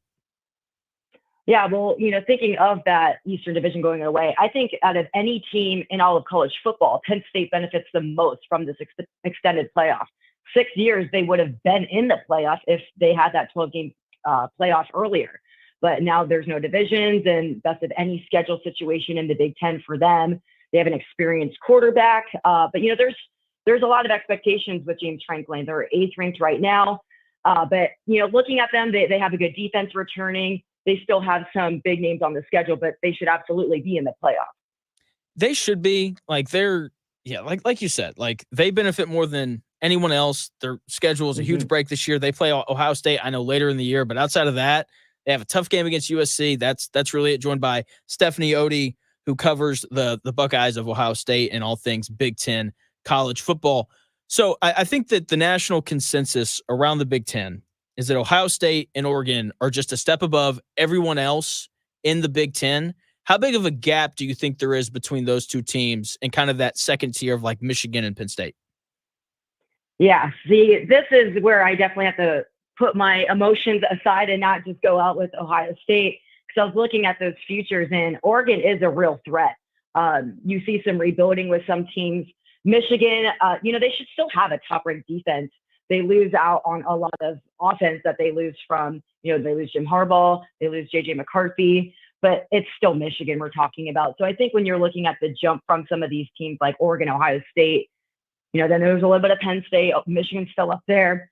But Michigan State, there is a drop off. I mean, these are national contenders that talk about the SEC and how some of these teams compete with those. It's a drop off when you look at the national caliber. I mean, just looking at the talent returning for a lot of these teams, you're competing against the top receiving corps in Oregon and Ohio State. It's a big jump off, and that game in particular could be the national championship. I mean, likely they'll see each other again in the Big Ten championship because there's no divisions. So those two teams could face up 3 times this season. It'll be interesting. It will be. I'm so intrigued by both of them. I like Oregon to win the regular season Big Ten just because when the Ohio State and Oregon play, like it is in Eugene, and that's not an easy place to play. What about Washington though? Like, I think that there's so much attention on Oregon joining the Big Ten that like they're not the only team. Like, obviously there's USC, there's Washington as well. How do you kind of view the other 3 teams joining the conference? Yeah, I mean, I think the biggest shock to them will be in defense, right? Like a lot of bettors when their slate doesn't go right at the beginning of the Saturday, they do the Hail Mary and bet on a Pac-12 game. That conference has changed a lot. It was always high scoring. So I think the biggest shock to them is how defense is played in the Big Ten. I look at Lincoln Riley at UC and what they could bring. They have an opportunity to impress the committee against LSU, which could leave a big impression, but they need a lot of improvement on defense. They now enter the Big Ten. It could be a shock for them after those high scoring games, but Lincoln Riley has made it to the playoffs with the nation's top offense. Can he do that without a top defense? And he'll be facing those here. And historically, those teams are a top 10 defense and offense. So you can't come in one-sided. You got to have it on both ends. That's a great point. Once again, joined by Stephanie Otey, talking a little Big Ten college football. USC, I find fascinating. I think it'll be hard for them to be worse defensively this year than they were last year. I think they just have to walk onto the field and they'll be a lot better. The offense thing is interesting just because like it's Lincoln Riley. I don't think it matters who his quarterback is. I'm excited for that game. I believe that's the Sunday night game when they take on LSU. That should be pretty interesting. And I think that when we look at the Big Ten, like the top 4 teams feel really easy to pick, Ohio State, Oregon, Penn State, Michigan. But if there was a team to finish in the top 4 that isn't one of those 4, who would you kind of pick for that kind of sleeper team to be? Yeah, I think there's a lot of talk around Nebraska. That Roll's first season, they finished 5-7 overall, 3-6 in conference. But in 5 of those games, they lost by a combination of 19 points, including 4 by just a field goal. They ranked 13 in team defense, struggled on offense, but in year 2, they get a top 2024 quarterback prospect. He's a legacy at Nebraska. He was committed to Ohio State and Georgia, but, ended up sticking with his family ties and went with Nebraska. Their defense returned 7 starters. They're expected to be big again. So there's a lot of potential on this Nebraska team, and with an 18-team Big Ten, scheduling plays, a larger part. We said that before, but they don't face Michigan, Oregon, or Penn State. So the Cornhuskers take care of business with those lesser teams. They could be fighting for a playoff spot. So that's a dark horse I do like that could sneak into the top 25. I'm with you. Whenever I think about dark horses, like you have to think about like who is the head coach. And Matt Rule was obviously very successful at Baylor before he was bad in the NFL, and then obviously now he's at Nebraska. Wisconsin, I find intriguing as well because Luke Fickell's there, who obviously won a lot of games at Cincinnati. Only group of 5 team to make the 14 playoff was coached by Coach Fickell. What do you kind of think of Wisconsin this year as he continues to try to kind of turn that program around? Yeah, I still think it's going to be a working up. I mean, we've seen how much they love to run at Wisconsin, but you've seen Luke Fickell, who can recruit like no other. At Cincinnati, you mentioned he had 9 prospects to go into the NFL draft, tied with Georgia for the most. So I think it's going to be some years to come till they're a big contender, but I totally can picture it because just the way he develops, he can recruit against those big teams, Michigan and Ohio State, and bring them to Cincinnati, develop them. So I think we're going to see big things from Wisconsin down the road, but we've seen him get some big wide receiver recruits, and I think we could see this offense transform a bit under Luke Fickell. Joined by Stephanie Otey, your lady for all things Buckeyes and just the Big Ten in general when it comes to football. Two more questions for you, Stephanie, and I'll let you go. So I'm sure you get this question all the time whenever you go on radio stations, but I have to ask. if Ryan Day loses to Michigan this year, what happens? I talked to him about this, and I said, I think of any job in all of college football, I think Ohio State head coach has got to be the hardest. And he took it in stride. He fully embraces this. I mean, when you go into that Michigan game, it's not even winning that you're going for. You just can't lose. And every player on this team, they don't have any gold pants. They have not beaten Michigan. And so for Ryan Day, I look at his track record. He is 56-8 overall, 39-3 in conference play. That is spectacular in terms of college football coaching. But the fact is, he's coaching at Ohio State, and you cannot lose to Michigan, where he's 1-3, and he's 2-4 in bowl games. And Oregon, he played Oregon under C.J. Stroud. He had top receivers at home, and he took a loss. So it is those big games that stick out to the fans of the Buckeyes. And this could be a big one. All we're hearing with this whole team is natty or bust. The number of veterans and experience we get. You hear Lane Kiffin talking about how they bought all these players. It really is a lot of pressure on Coach Day, something that he fully embraces, but it is real this year. And if there is another loss to Michigan or to Oregon, or if they're not, making it to at least the national championship, I think it's more than that. I think they have to win it all. So do you think that there'd be less pressure on him, even with the Michigan losses, if he had previously won a title? Or is the Michigan record like that big of a deal that even if, if he had, a national championship ring, in his office, that like it wouldn't be a big deal, if that makes sense? I don't think I worded that very well. No, yeah, I know, I understand. So, I mean, there's so many ways you can look at it. Like, there's some players who they won a national championship.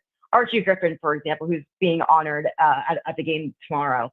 He's the only player in all of college football history to have 2 Heisman trophies, but he says he would trade one of those for a national championship, and that beating Michigan. So when you layer it all up, what awards mean the most?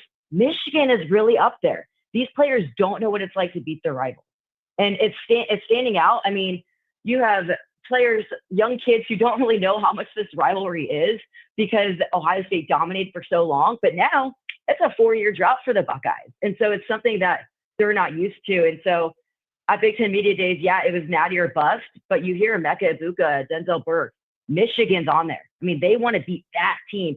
And quite frankly, Oregon's a deeper threat this year, not the reigning champions in Michigan, but they want to beat Michigan. That's their rival. So the talk is the pressure to beat Michigan, but realistically, Oregon's the bigger threat.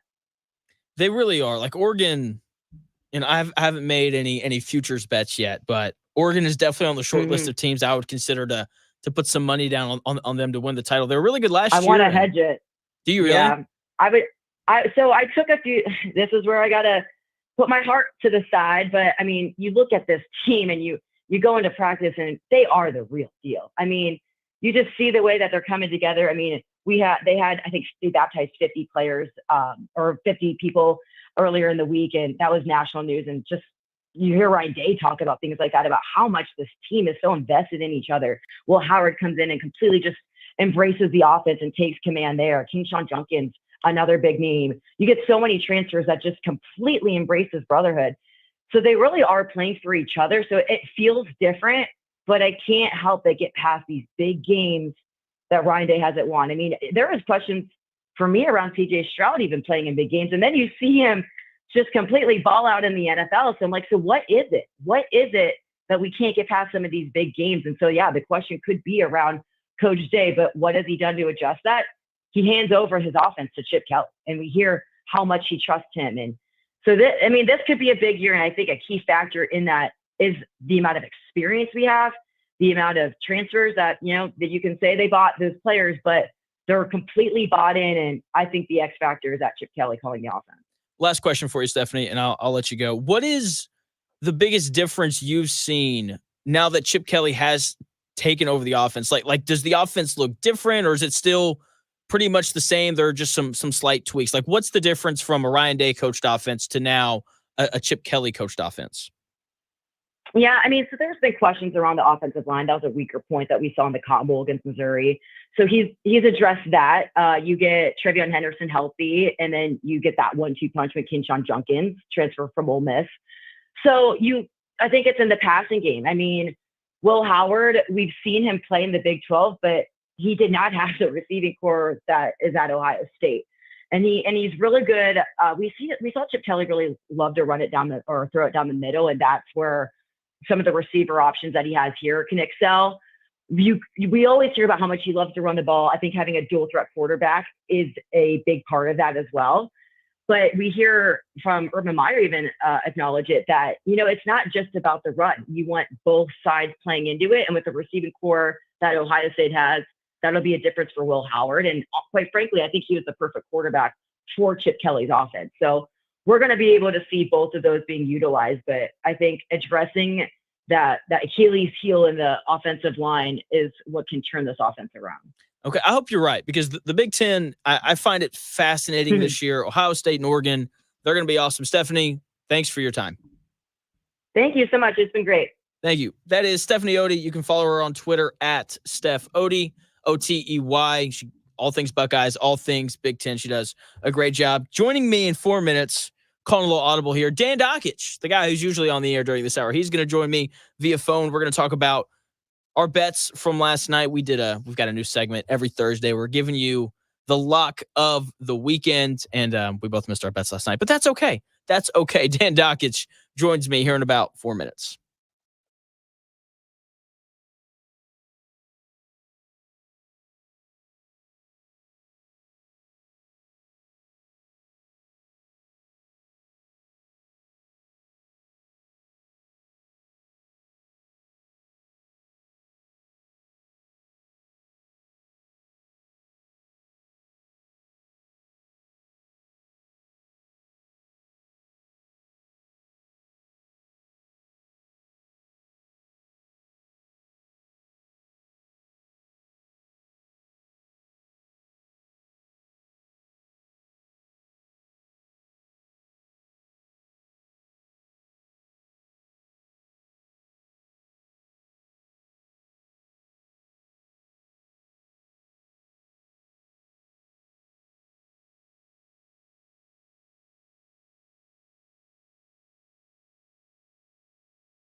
back to the Dan Dockett Show, presented by Moondrops Distillery on Indy Sports Ticket, 1430 AM, 99.5 HD2, and always on the Indy Sports Ticket app. What's going on? It's the Dan Dockett Show, filling in today for Dan, but since it is the Dan Dockett Show, we had to have the man himself on, Double D. Dan, what's going on?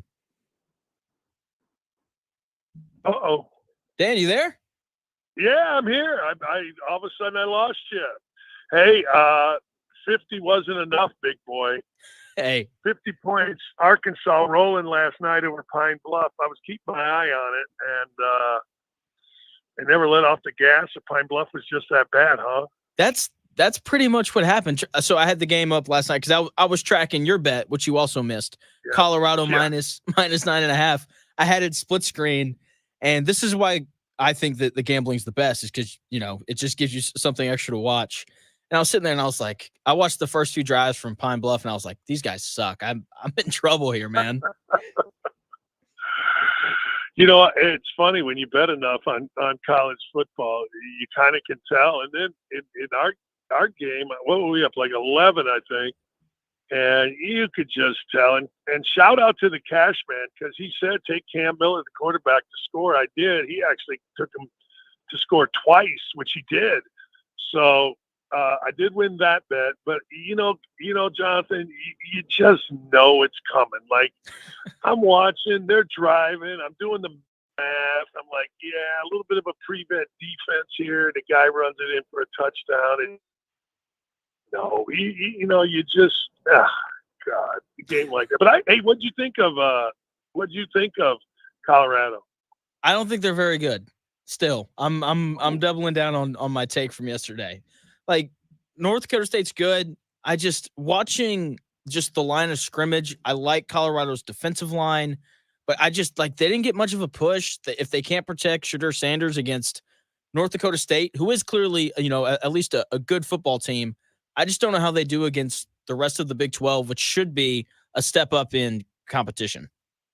I thought Travis Hunter was really good. Like, I thought he was good. I thought Sanders was good. And I did think the defense got better. I will give them, like, you know, when you watch the team, or if you're coaching, you say, okay, we want our team to improve. Well, how do you do that? Well, you do it in practice, but you can also do it in a game. It's kind of what I'm looking for with IU. I don't know whether IU or Florida International is any good, but you hope by the end of the game you say, all right, well, early the team didn't look good or whatever, and then it got better. So I thought Colorado got better defensively, but I don't know. Those two guys are good, though. Sanders' kid is good, and that Travis Hunter, man, that dude is really good. Holy cow, is he good. If you were him, would you play receiver or corner in the NFL? Boy, you know what I would do? I would do two things. One, I would listen to really smart people and see where my best shot at two things. One, making the most money, and two, getting in the Hall of Fame would be. And the second thing I would look at was where I would make the most money. I don't know. There's a wide receiver seems like to make about as much as anybody in the league, if not more, other than quarterback. So it'd be hard to tell me, hey, look, you know, don't play wide receiver. And I'm looking at guys making 30, 35, and that's only going up. I don't know. What about you? That's what I said. Once again, joined by Dan Dockich on the QC Kinetics hotline, 559-PAIN.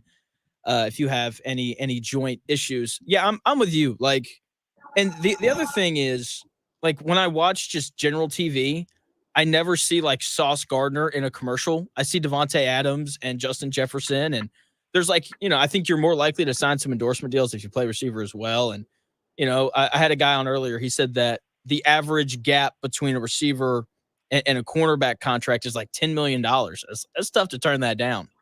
Ooh, I did see Sauce Gardner, and I actually had to ask who it was. He did a BW3 commercial, and I asked on Twitter, okay, who's that guy? I'm supposed to know him. You know, I didn't know him, but you're right, wide receiver. $10 million's a lot, and frankly, you know, I guess maybe it comes down to also, do I want to hit people or do I want to get hit by people? I don't know. But I can go, hey, let me ask you a question. Fever, Sun tonight, who you got? I like the Fever, no doubt.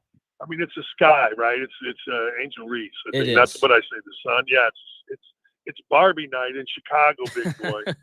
It's an expensive Barbie night. It's like $330 for a ticket.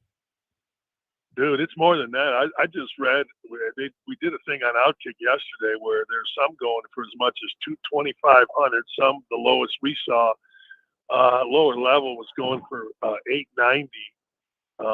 Maybe it's less than now. I don't know, but it's not a big arena, Windhurst, where they play, and maybe they're moving it to the United Center. I don't know, but I got the fever tonight. I just saw ESPN put Angel Reese as the number one rookie in the league. That's absurd, and it is what it is. But I'm looking forward. Actually, I'm going to figure out how to watch that game. I do have IM. I just couldn't find it again yesterday. There it is. You found it. Let's go. Yeah, because that game's at 7:30. But the thing I'm most excited for is I'm just excited for people to see Caitlin Clark and Angel Reese on the same court together so they can realize that Caitlin Clark is clearly the better player. Yeah, I mean, I think Caitlin Clark has been so good. And I'm going to go with this. She is not going to win the most valuable player. And I have not looked at the betting markets of late. But last time I looked, she was third. I think that Sabrina girl, and then number one was A'ja Wilson. She's going to be the rookie of the year by anybody that has half a brain.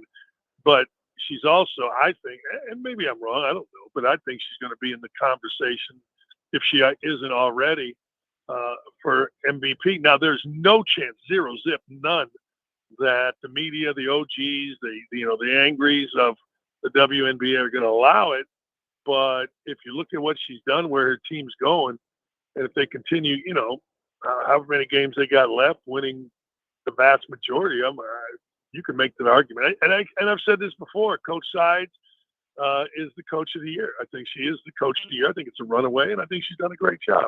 Yeah, I completely agree with that. Once again, joined by the one and only Dan Dockich on the QC Kinetics hotline, 559-PAIN if you have any joint issues. Yeah, so I pulled up my FanDuel account, and you can bet Clark. She has the third best odds for MVP at plus 7,500, and she's such how much?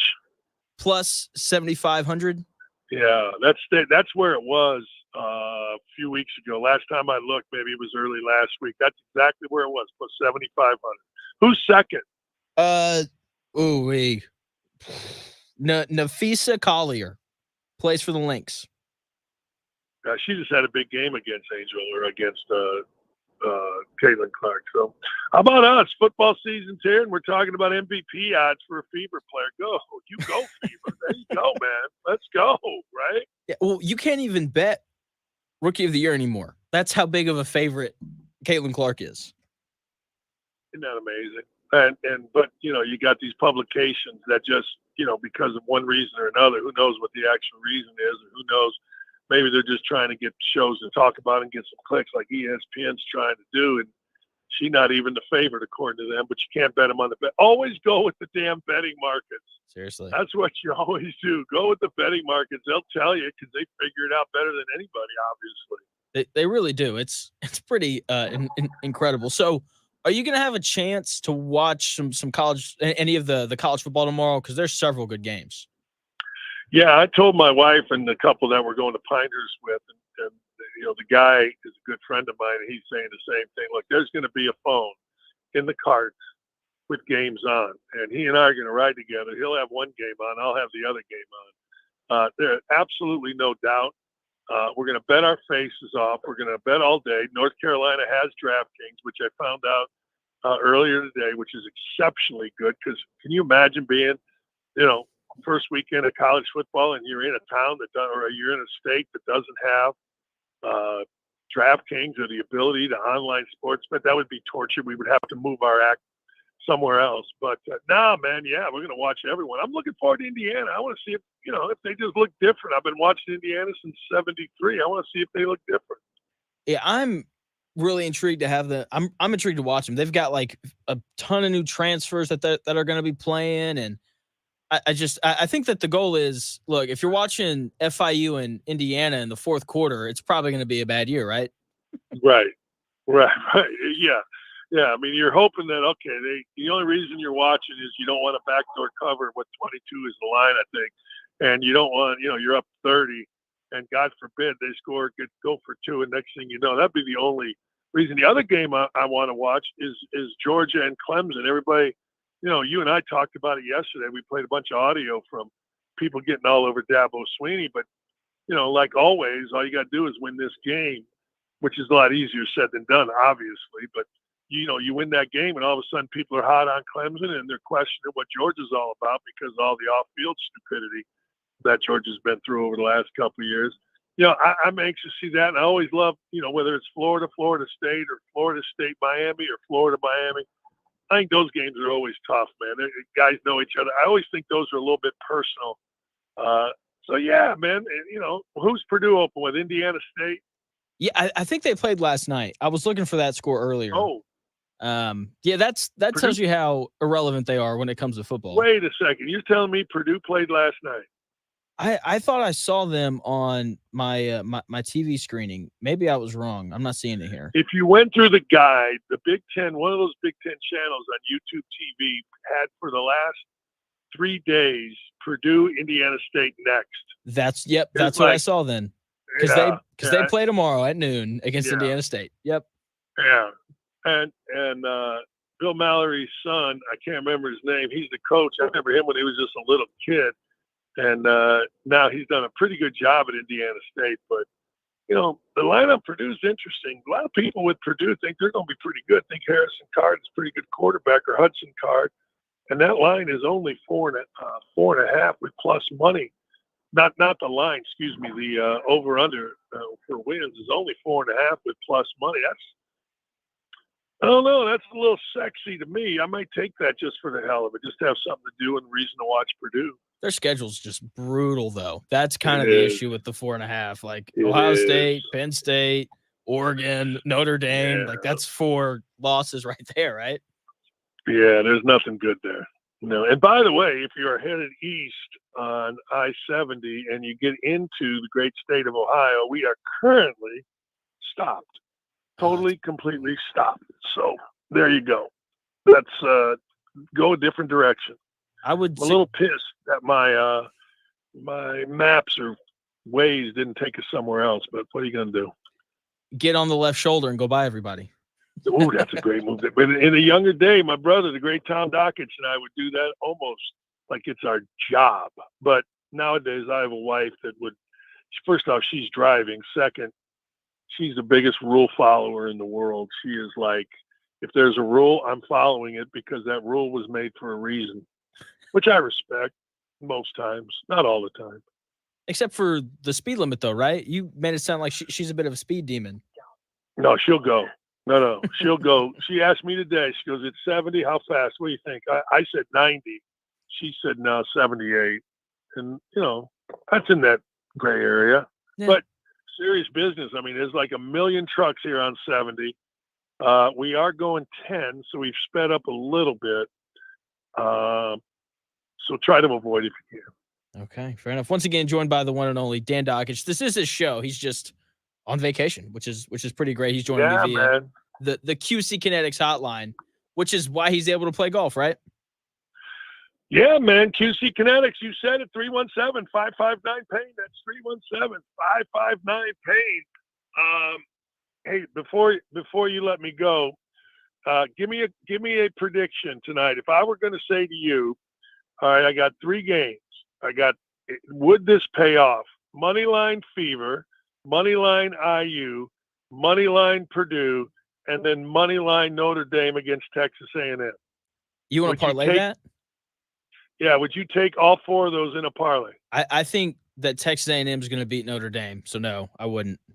Would you take all the 3 and put Texas A&M in it? Yes. Be interesting. I don't even know if you can get a line on the Purdue game. A lot of times you can't when it's not All right, man. Appreciate you. Appreciate all you're doing. Thanks for having me on. I'm going to go yell at somebody. Tell them get the hell out of the left lane. Sounds good. Thanks, Dan. All right. See you, brother. Bye-bye. That's Dan Dockich. Usually he's on the air right now, but he's clearly out on vacation. Love Dan. Yeah, we both missed our bets last night. Starting off the year 0-1. That's okay. We'll bounce back next week, giving out those locks of the days on Thursdays. When we come back, here in about 4 minutes. I've got a Colts take, and I've got a little unwatchable, watchable, and must-watch games for the weekend. You don't want to miss it. That's all coming your way here in 4 minutes.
Back to the Dan Dockett Show, presented by Moondrops Distillery on Indy Sports Ticket, 1430 AM, 99.5 HD2, and always on the Indy Sports Ticket app. What's going on? It's the Dan Dockett Show. Usually, Dan Dockett is the one hosting it, but it's the producer, Jonathan Smith, filling in today. Just carrying over the momentum we had from the Real Jonathan Smith Show. It started at 10 o'clock. Last segment, I'm out of here. We're going to throw it to Jim Rome. So I have to talk about the Colts.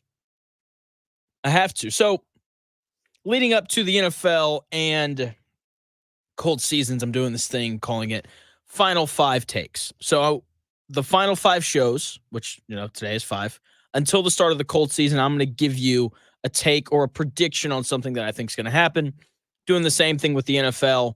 So as a whole. So for the Colts, Give me Anthony Richardson to have a total touchdown to turnover ratio of 3-1.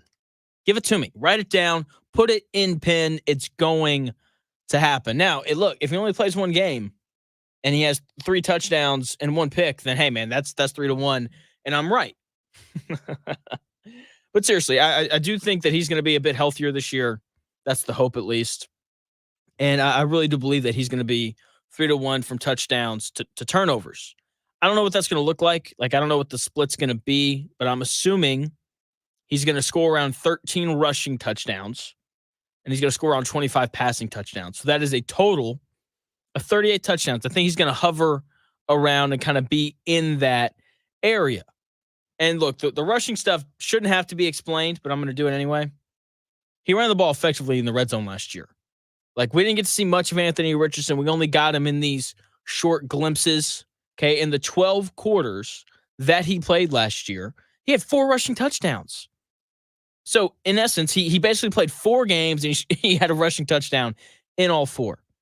Like, the dude can run the football, okay? Like, this is where the overemphasis of his ability, of his, size and speed, like this is where this comes into play. This is where we see it when he's running quarterback power behind Hall of Fame offensive guard Quentin Nelson. Okay, like that's where we see these incredible physical traits that he has. And we're going to see that a lot during this NFL season because Shane Steichen has made it abundantly clear that he's going to run Anthony Richardson. Like, that's what he's going to do. And I believe that when they're in the red zone, man, they're just going to churn touchdowns out because of this rushing ability that Anthony Richardson has. I think we're going to see a lot of success from him on the ground, and I cannot wait to see how it turns out because I do think that the Colts are going to have one of the better red zone offenses in the NFL because of the problems that Anthony Richardson presents in terms of not only his ability to run, but also his ability to throw. I can't wait to see, like a play action quarterback power, and then he throws like a little float pass or whatever to, any one of the receivers. Like the Colts have a real advantage in the red zone because of Anthony Richardson's ability to run.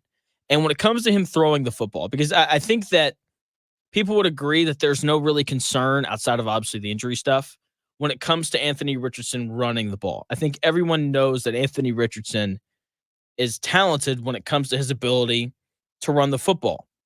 Most of the questions around whether or not he's going to be able to last in the NFL come around his ability to throw the football accurately. And this is where Shane Steichen comes into play, and this is where the speed of the Colts receivers comes into play. The Colts are better on the perimeter this year. I don't think that anyone can really deny that. Okay, they've got, Michael Pittman Jr.'s back, 100 reception guy last year, over 1,000 receiving yards. Like, that is a great season.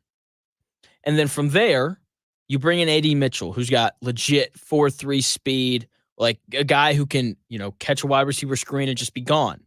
You got a guy in Josh Downs who had a good rookie year last year.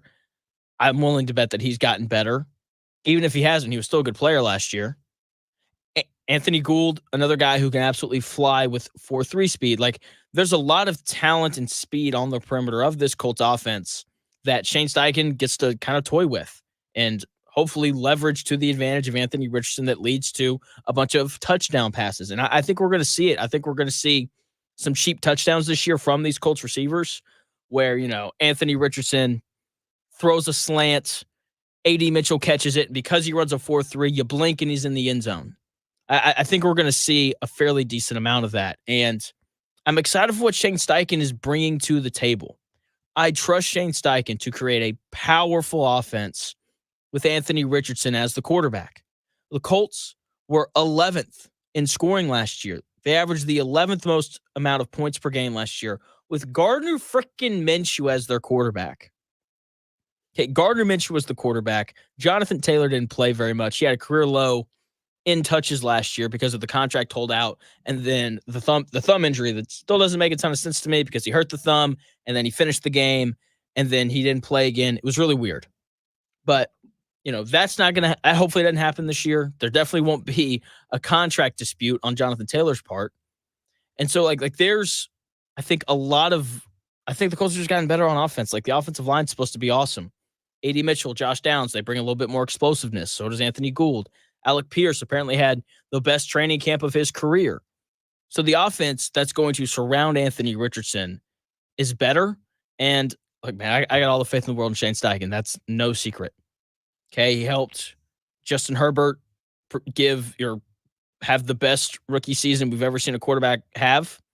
He helped Jalen Hurts kind of take the next step, got Jalen Hurts paid. I'm telling you, man, the Colts in this offense with Anthony Richardson at the helm are going to be better this year, in part because Anthony Richardson's there, but also because Shane Steichen is there.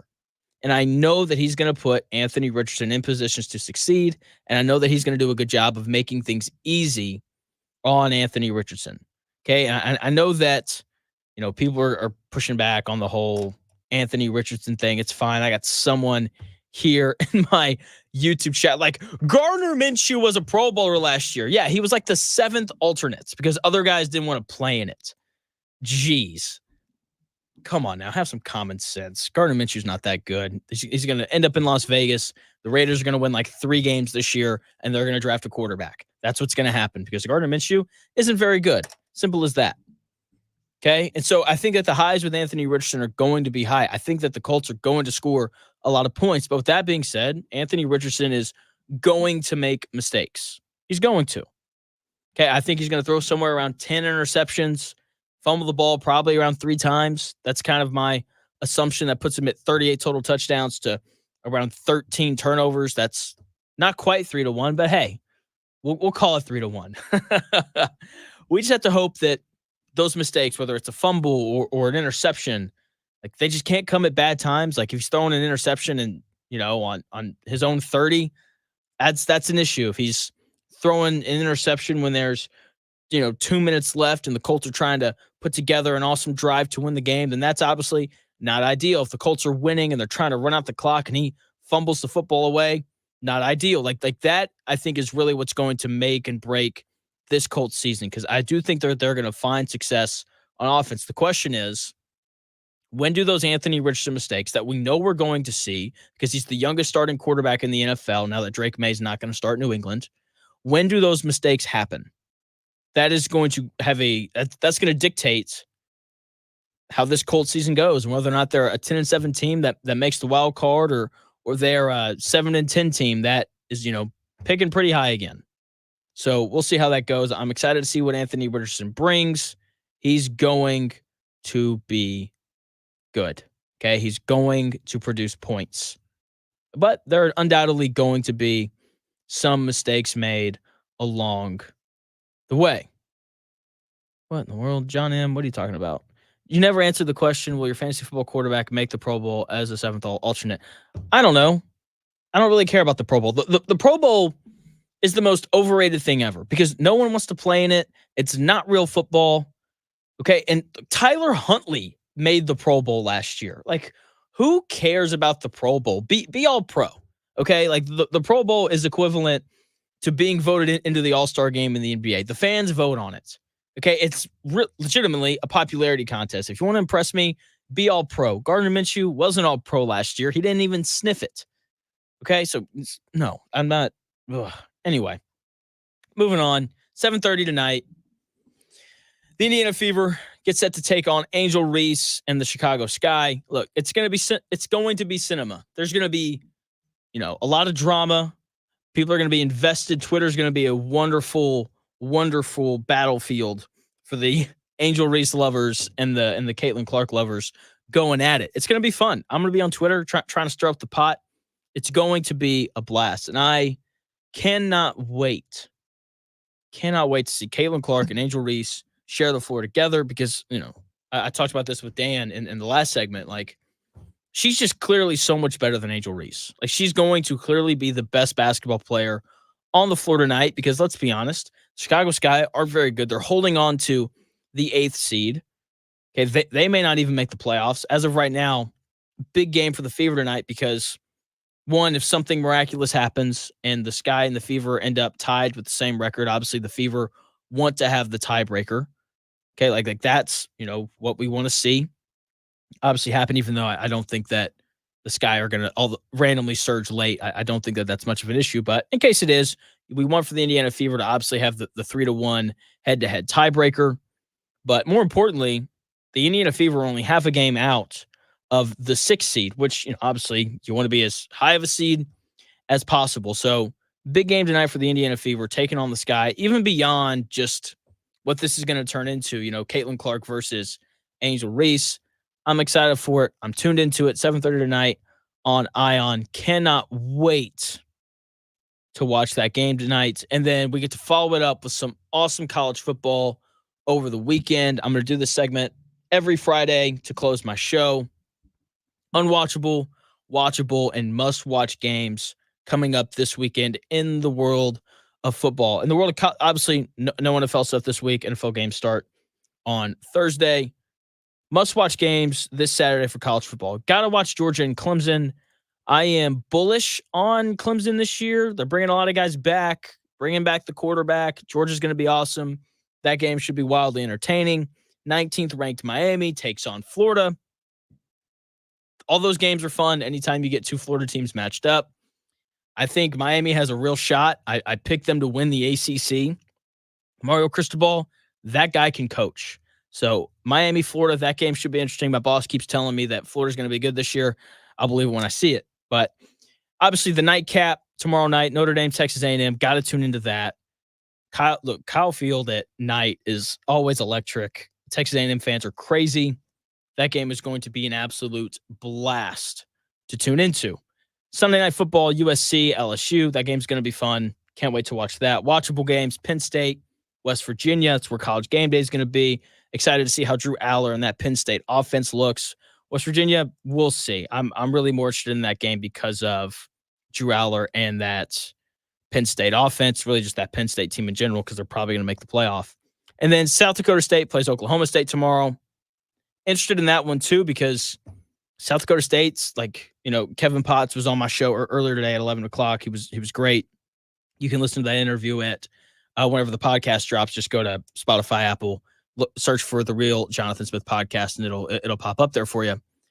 But he was talking about South Dakota State. Like, they are kind of the new FCS powerhouse. South Dakota State, they can really play.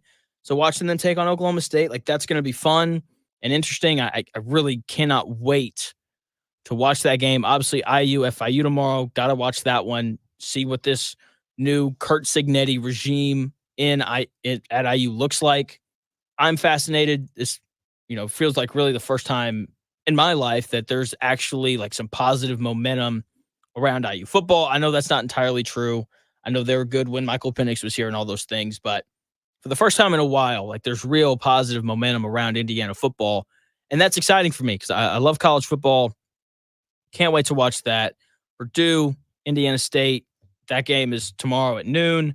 I went to that game last year and not going to it again this year. It wasn't very fun. Purdue just scored a whole bunch of touchdowns. And it wasn't very fun. So Purdue should roll there, which they'll need it, man. If Purdue wants to make a bowl, they better win every cupcake game that they have. Oh, man. Can't wait. Oh, it's going to be good. So, once again, big 5 takes that I'm, as we work our way towards the start of the NFL season. My first big Final 5 Colts take, Anthony Richardson, going to have a total touchdown to turnover ratio of 3-1. I've got to give you 2 Final 5 NFL takes because obviously their season starts Thursday. I thought I had a show on Monday, but I don't. Stephon Diggs to the Texans is overrated, and the Texans are going to finish with a losing record, and the Jacksonville Jaguars are going to win the AFC South. I got more takes coming for you on Tuesday from 10 to noon. Cannot wait. Cannot wait for that show. It's going to be an absolute blast. Have a good weekend. Have a safe weekend. Have a good Labor Day. The Jim Rome Show is coming your way here in about 5 minutes.